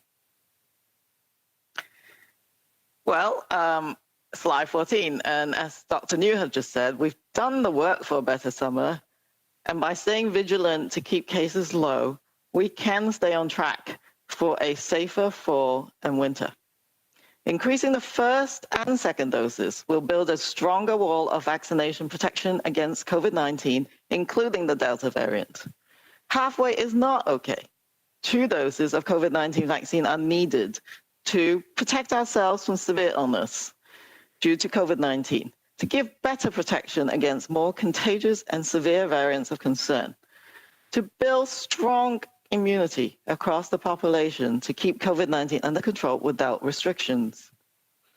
New guidance and individual risk assessment tools can assist us in making informed and confident decisions to enjoy the summer safer. The situation continues to evolve and things are not the same everywhere, so it is important to continue following local public health advice. The health and vaccination status of you and your family matters. Be COVID-wise and aware, and will help you to maximize your protections by getting fully vaccinated and keeping up with trusted precautions, including masking and spacing. Minimize your risk by going out safely in different risk settings and activities. So thank you, merci, Megwitch, and as Dr. New said, go Habs, go. Thank you. And I am now going to pass the parole, Brigadier General Krista Brody.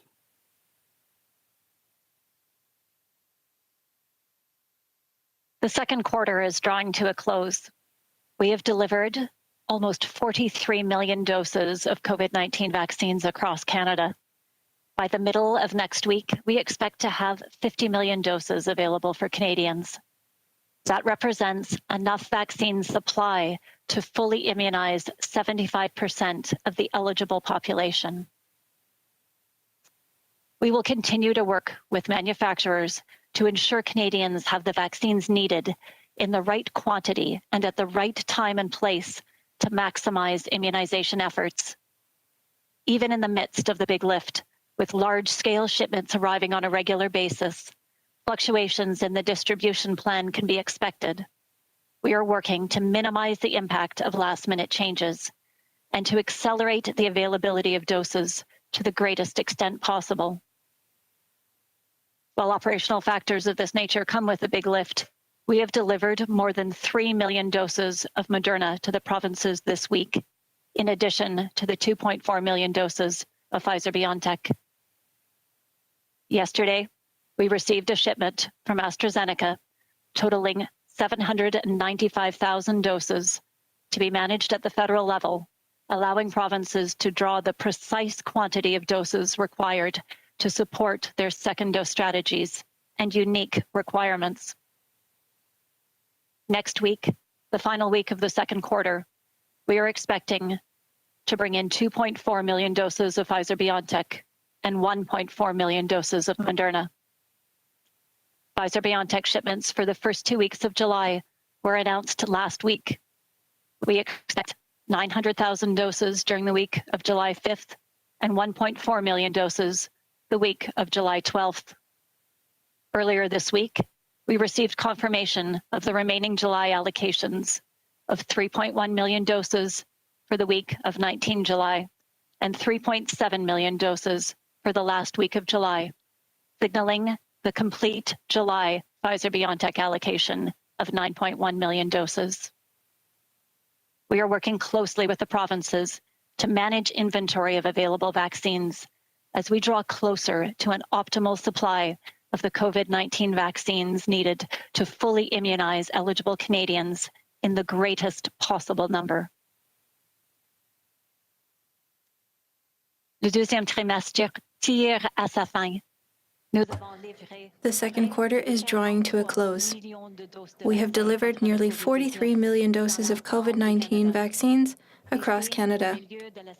By the middle of next week, we expect to have 50 million doses available for Canadians. That represents enough to fully immunize 75% of the eligible population. We will continue to work with manufacturers to ensure Canadians have the vaccines needed in the right quantity and at the right time and place to maximize immunization efforts. Even in the midst of the big lift, with large-scale shipments arriving on a regular basis, fluctuations in the distribution plan can be expected. We are working to minimize the impact of last-minute changes and to accelerate the availability of doses to the greatest extent possible.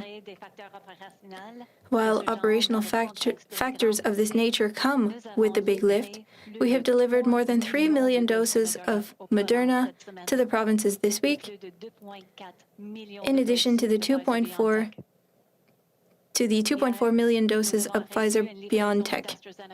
Yesterday, we received a shipment from AstraZeneca totaling 795,000 doses to be managed at the federal level, allowing provinces to draw the precise quantity of doses required to support their second dose strategies and unique requirements. Next week, the final week of the second quarter, we are expecting to bring in 2.4 million doses of Pfizer-BioNTech and 1.4 million doses of Moderna. Pfizer-BioNTech shipments for the first 2 weeks of July were announced last week. We expect 900,000 doses during the week of July 5th and 1.4 million doses the week of July 12th. Earlier this week, we received confirmation of the remaining July allocations of 3.1 million doses for the week of July 19th and 3.7 million doses for the week of July 26th, signaling the complete July Pfizer-BioNTech allocation of 9.1 million. We are working closely with the provinces to manage inventory of available vaccines as we draw closer to an optimal supply to fully immunize eligible Canadians in the greatest possible number. Thank you.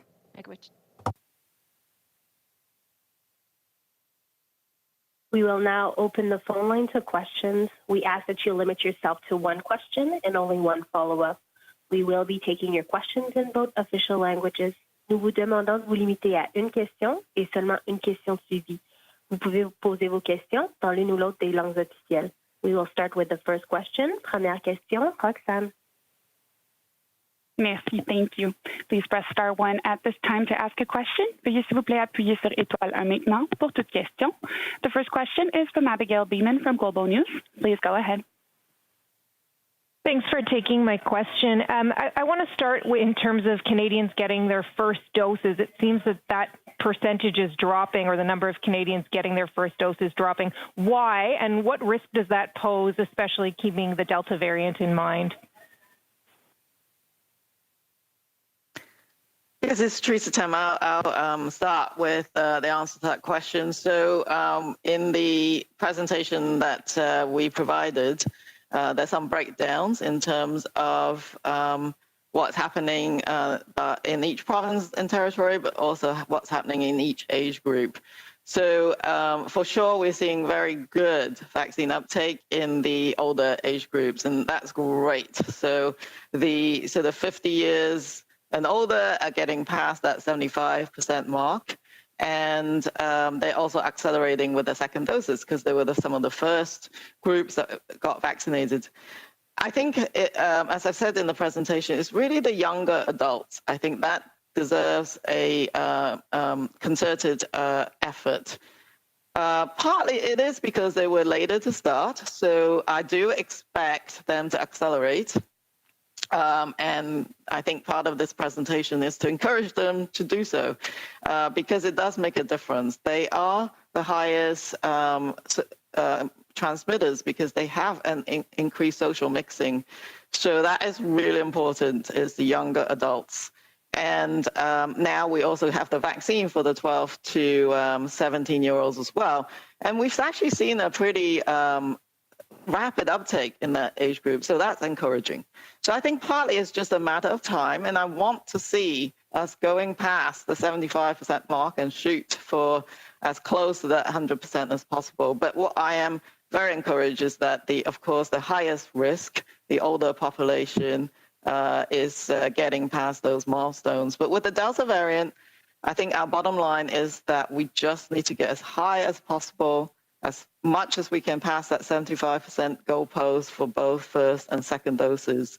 We do know that second dose is quite important in terms of strengthening your protection against that type of variant.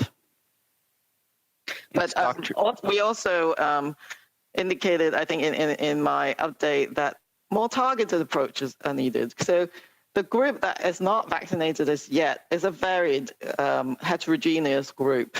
And there's no one size fits all, which is why a community-based approach using trusted voices, using different techniques to reach the unvaccinated is really important. So we've provided some funding at the federal level in terms of the Immunization Partnership Fund and the Community Innovation Fund in order to stimulate that.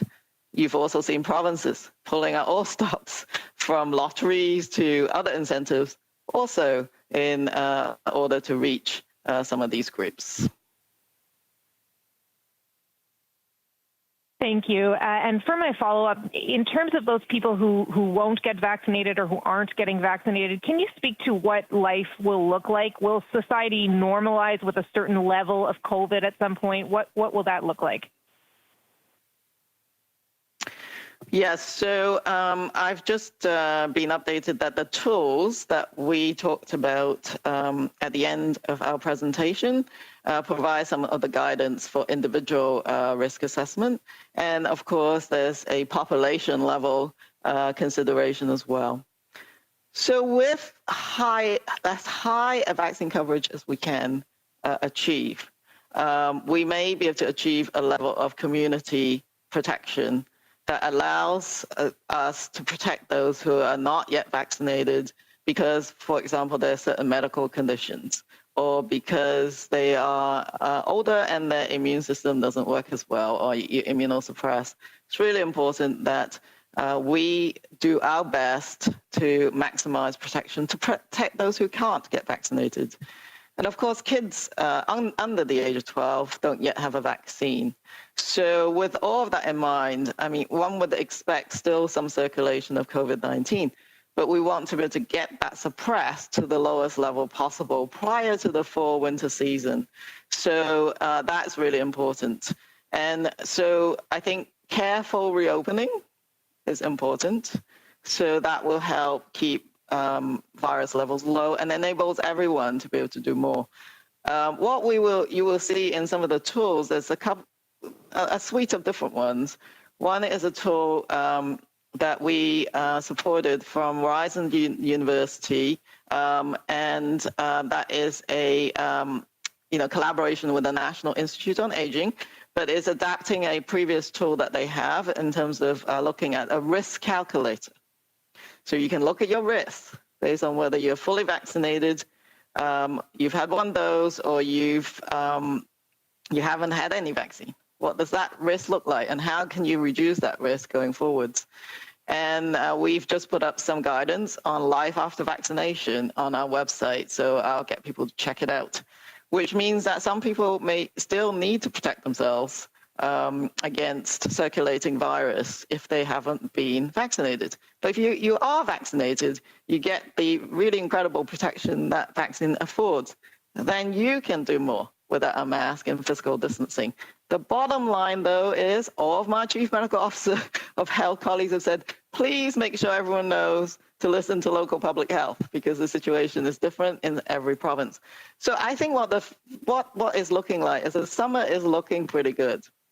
And what I'm watching for is what happens when each of the individual provinces reopen. And that would tell us whether we might get some sort of resurgence. But if the vaccination rates go up as high as possible, I think all of that can be manageable. The next planning, if you like, is moving then towards the fall. But I hope some of these tools will be helpful to everyone.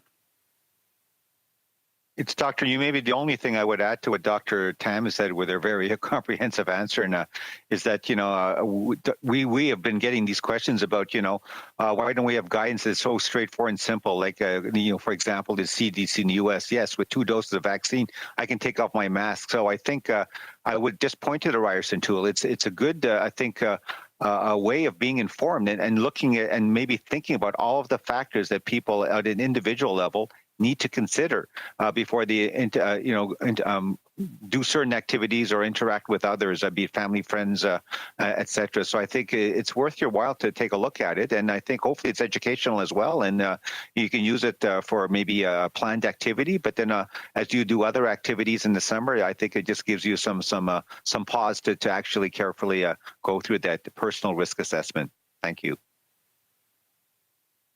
Thank you, Dr. New and Dr. Tam. Next question. Prochaine question.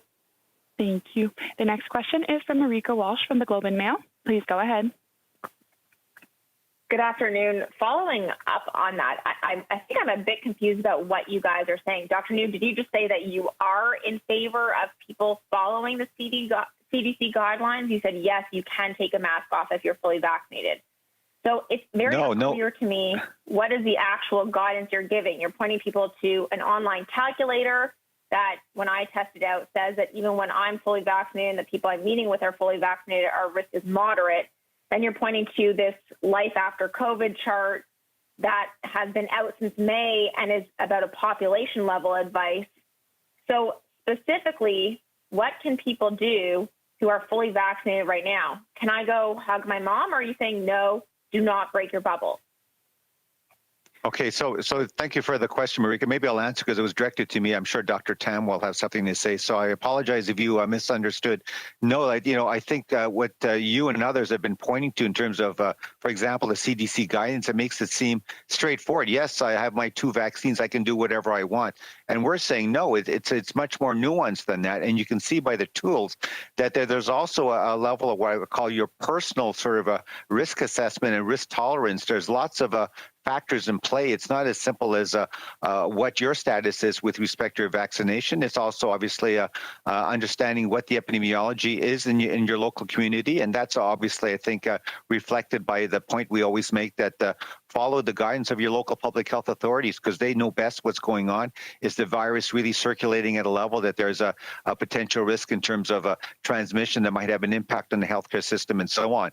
But with respect to whether you can hug your grandparents and so on, if you look at the tool and do it in detail, it takes into account things such as what are the potential sort of underlying medical conditions, let's say, of your grandparents or others that you may wish to interact with, and a whole host of other factors such as, indoors, outdoors. So I think I would just say that take a look at it. Hopefully Canadians will take advantage and recognize that that there's lots more than just saying a simple yes, no, what you can do with 2 vaccines. So I'm not sure Dr. Tam may has something more to add. Thank you. Yes, and the Life After Vaccination page now should have 2 additional sections, and that adds to the community aspects of protection, but also now has what does being vaccinated mean for you, so as an individual. It'll have an infographic. I haven't actually seen it myself. Since it's been up there, it should have red, yellow, and green bits that tells you some rules of thumb. So if you're fully vaccinated, for example, and you're outdoors with a small group of fully vaccinated people, by all means, consider taking your mask and no need to physical distance.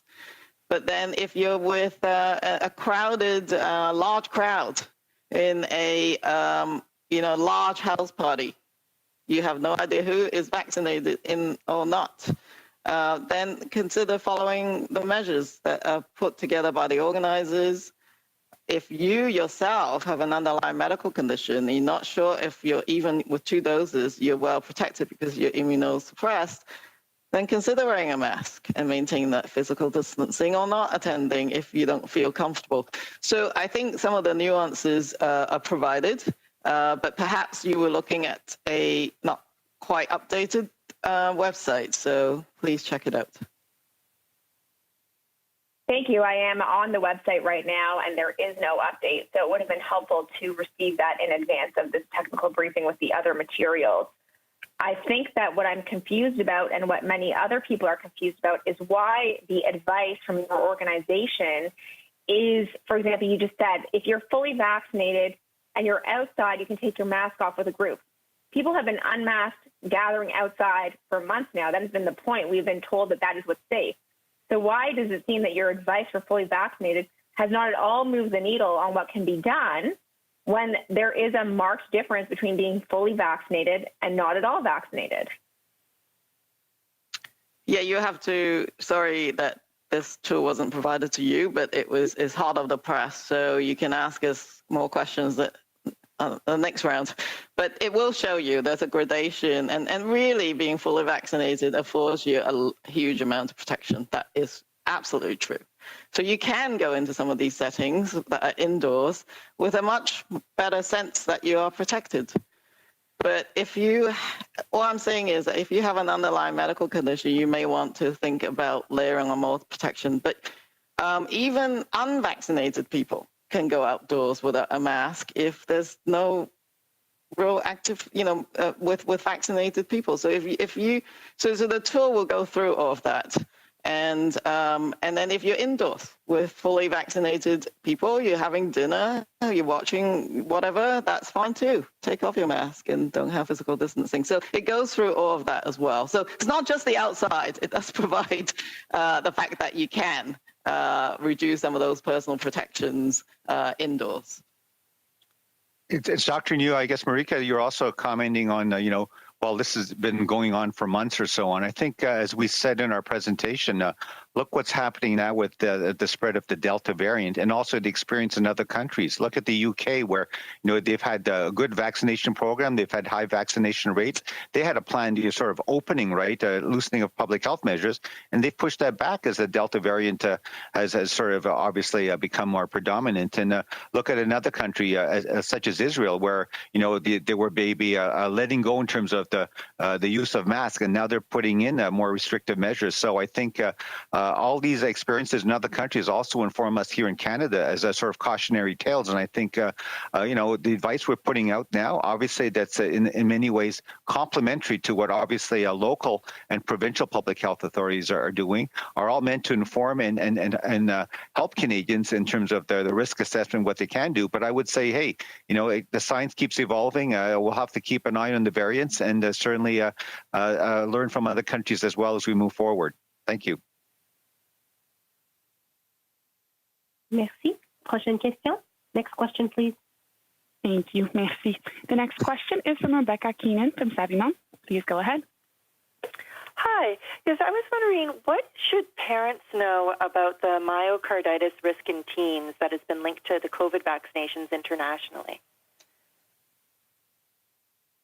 Yes, thank you for that question. And we've been following the situation very closely and linking with the CDC, our European counterparts, as well as the regulator, Health Canada, linking with other regulators to monitor and understand the analysis on that, on the myocarditis or inflammation of the heart.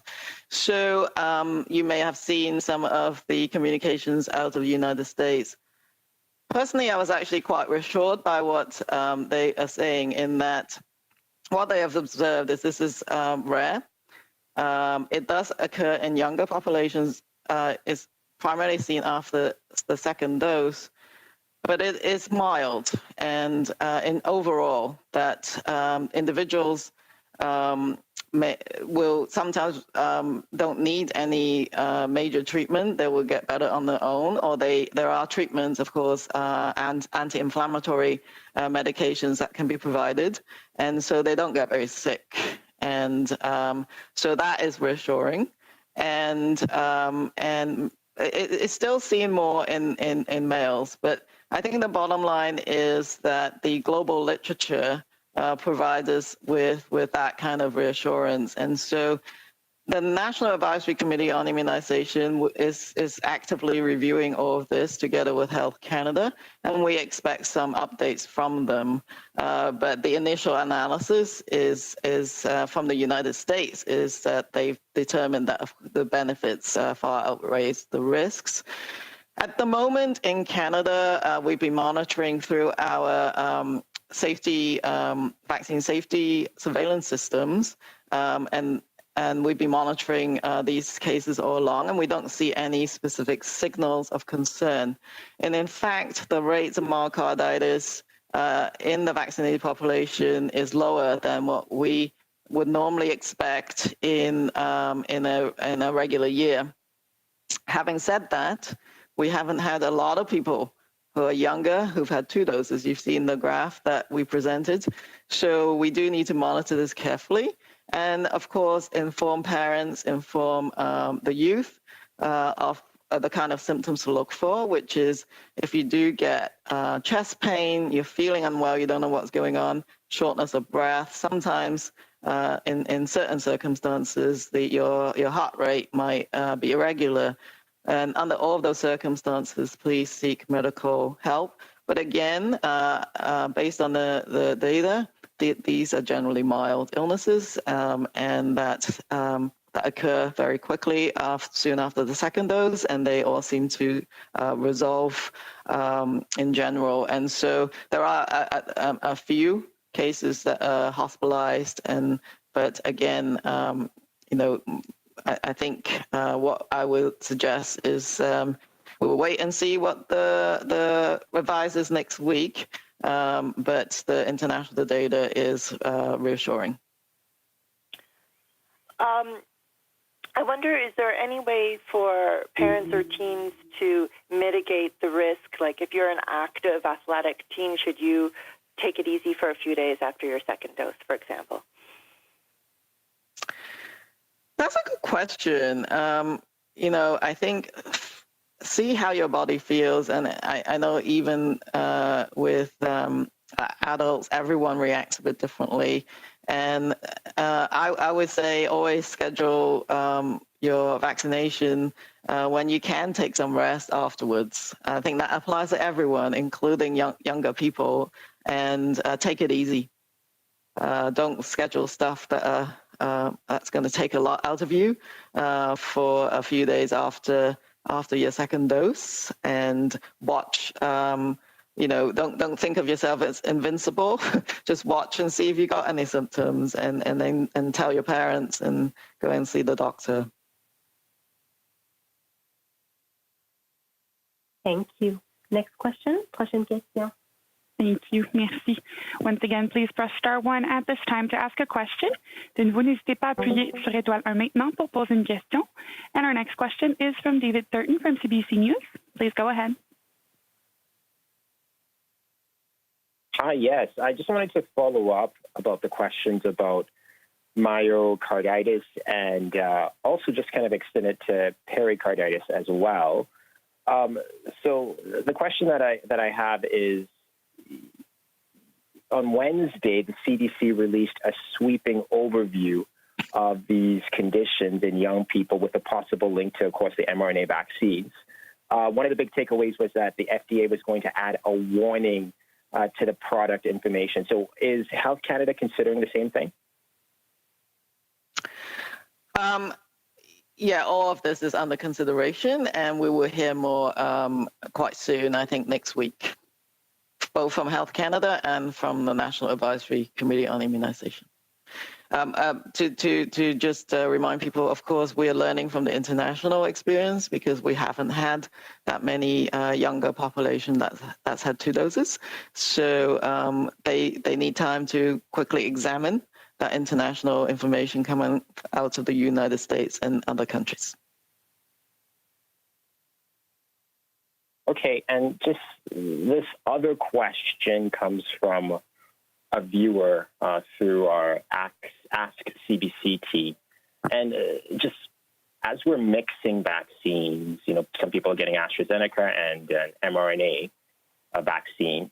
The viewer wants to know, is it true that mixing doses may not count as a completed series outside of Canada, even though they are widely permitted within Canada? So if you travel abroad and you have 2 different vaccines, well, this viewer wants to know, you know, does this count as being fully vaccinated? So in the Canadian context, you would be, and these are authorized vaccines in Canada. I think that the international landscape is, evolving as we speak. Most countries are looking at this right now. Some countries, such as, I believe, France, for example, and others might take that into account. Many European countries actually have gone to mix those schedules. So I think those are the most likely countries that are going to accept that. But if the global landscape is actually quite complicated, each country has authorized different vaccines. We're also looking towards the WHO in terms of what they have authorized as well. And so I think the really key thing, as I've said, for the next while, please just check the country that you're going to see what their evolving rules are, because it is difficult to give you a rule of thumb. Of course, we will be speaking with international counterparts and indicating to them that this is an acceptable schedule for us, and encourage them to look at it in the same way, given the information that we know about how effective these vaccines are. But I can't give you the answer in certainty. Please do check. Thank you. La prochaine question sera la dernière. The next question will be the last. Thank you. Thank you.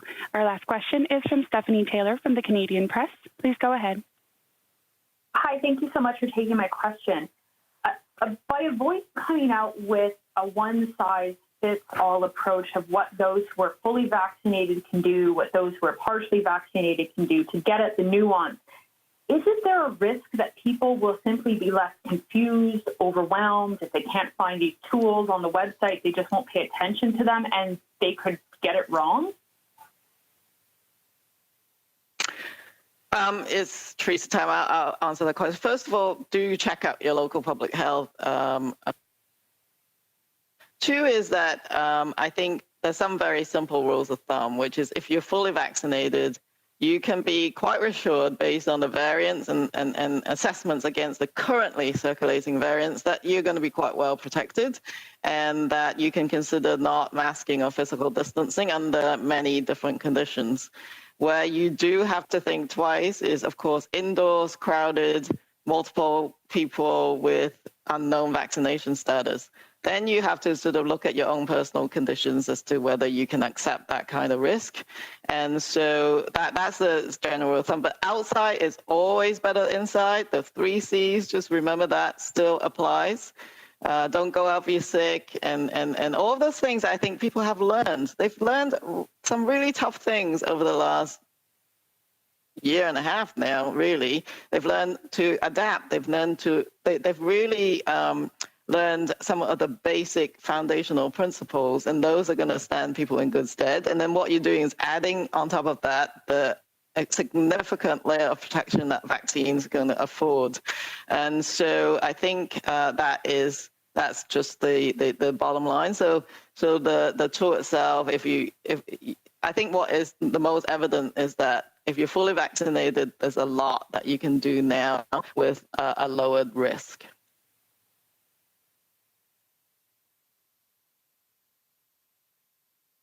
Thank you. I guess, why not just come out and say that in a public way and provide some kind of national guidelines? Like, what is so wrong, or what is the risk that your organization sees if it does that? Because there does seem to be hesitancy to provide some kind of national guidelines on what fully vaccinated people can do. So I'm just confused as to what you think might happen if you were to come out and do something like that.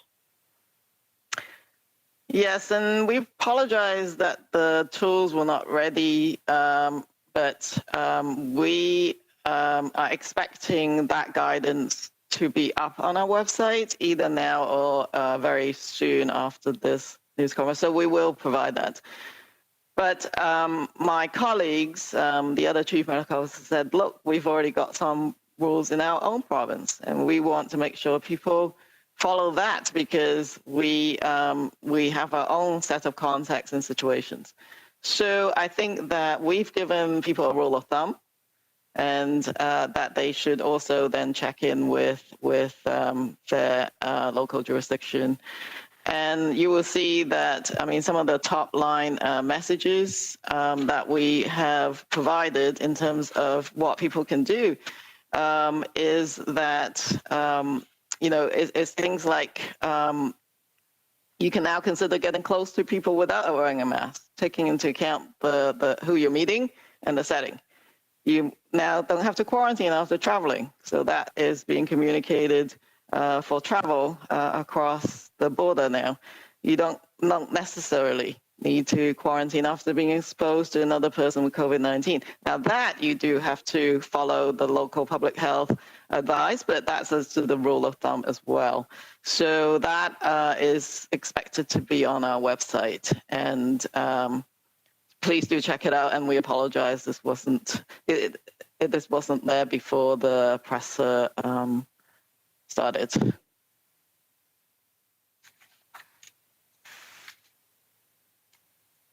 Thank you, Dr. Tam. That will be all for today's technical briefing. C'est ce qui met fin au briefing technique pour aujourd'hui. And the CBC's Hannah Thibodeau has been listening in Ottawa, and she joins us now. So Hannah, the reporter, is a little feisty, a little frustrated, I guess, because there was interesting advice that was coming out of the mouths of Dr. Theresa Tam, Dr. New, and others. But I guess that advice has not come out on the website yet. It should have been, and I guess it will be soon. But what stood out for you? Yeah, just on that, I don't think it's going to be this clear type of advice that we've seen from the United States, the CDC, where the CDC 3 months ago said, hey, if you're double dosed, fully vaccinated, which means getting both vaccines and waiting that 14 days, here are some guidelines as to how you can act safely. What we're hearing from the doctors on that specific issue is that they don't really want to do something like that as of yet, because as she was saying there, Dr. Theresa Tam, she's spoken with her local public health officers, and what they're saying is they each have their own set of rules. They want them to follow that.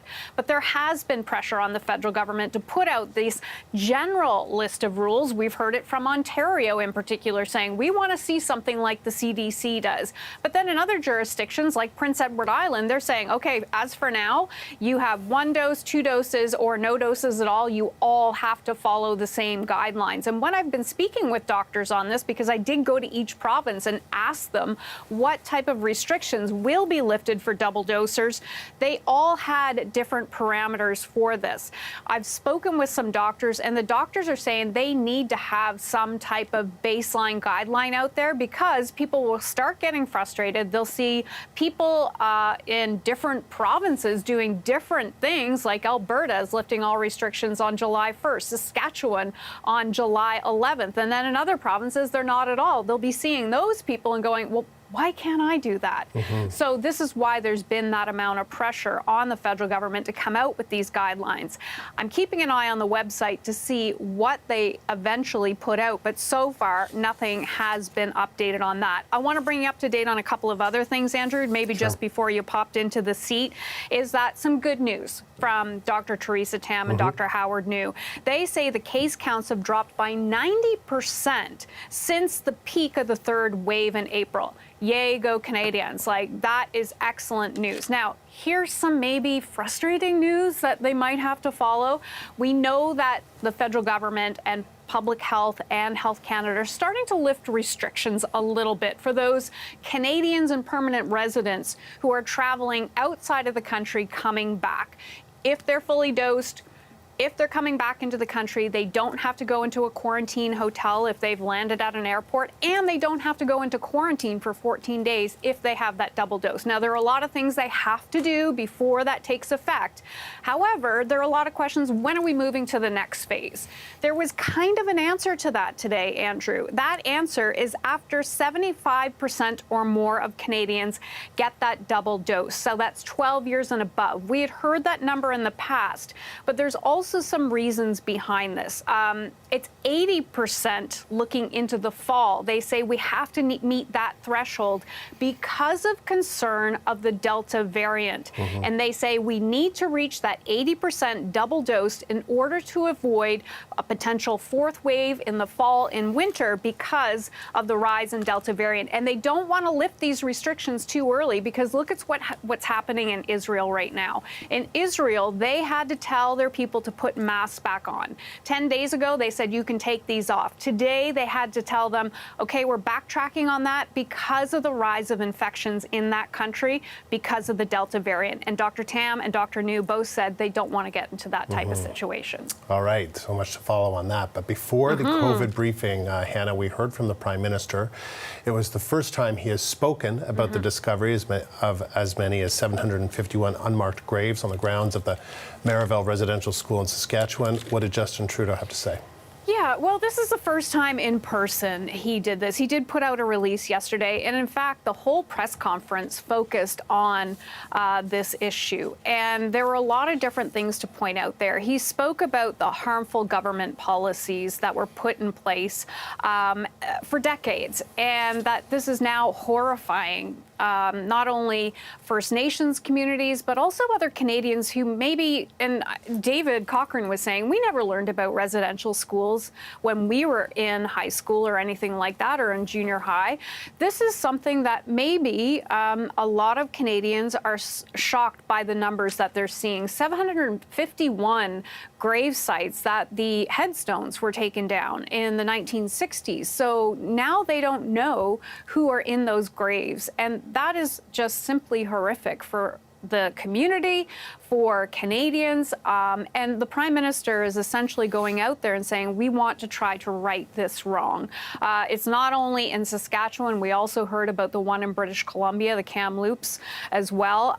He reminded these First Nations communities that they are able to access $27 million. That $27 million is for these Indigenous communities if they want to honor these children that are in these graves, to help identify these children in these graves. But also, I think it was the first time he said this, that he said he wanted Pope Francis to come to Canada to write this. So let you listen to him saying that, and then we'll talk about it when we listen to it. I have spoken personally, directly, with His Holiness Pope Francis to impress upon him how important it is, not just that he makes an apology, but that he makes an apology to Indigenous Canadians on Canadian soil. I know that the Catholic Church leadership is looking and very actively engaged in what next steps can be taken. So very pointed there on Canadian soil. Is this more recent, Hannah? I know that he's asked the Pope to apologize years ago. So this is a more recent conversation. Is that what we're trying? No, I don't think. No, I don't think it's a more recent conversation. I think this is something him saying on Canadian soil. I'm assuming he said that to him when he went to visit the Pope previously. I believe, yeah, because it was a part of the TRC recommendations as well. So. This is the first time, though, I've heard him say it. We know that a lot of Indigenous communities, Indigenous leaders have come out and said they want the Pope to come on Canadian soil to make that apology. So that was one thing. But he also talked about the records. Previously, and Andrew, I think you and I were talking about this, is that he wants the diocese to give over those records. A lot of those records have not been handed over to the communities. The communities need these records to identify these children, to identify these people who are in those graves. He had threatened to take them to court if they wouldn't hand them over. Today, a little softer on that. He must have had some form of conversations because he is hearing that they are handing over these documents, but not only handing over these documents, he believes that the rest of the documents will be handed over as well. And that's a big part of this reconciliation. Are we sure that they are handing over these documents, or are they saying they are going to be handing over these documents? I think there might be a distinction. I don't know. From the Prime Minister, he did say that some of the documents had been handed over. So that's from him. I don't know this for sure at all, but just an important distinction, right? Yeah, absolutely, absolutely. And we know that he has asked for them to be handed over, and he sounded quite positive that he has had these discussions with different dioceses in handing over the documents, and he feels that they will be handed over. But he did say some had been. That I don't know where. He didn't give any distinction as to which ones. But yes, he did have more confidence that this would happen. Yeah, but we're going to get into it with our Saskatchewan reporter. But Hannah, thank you. That is the CBC's Hannah Thibodeau live in Ottawa.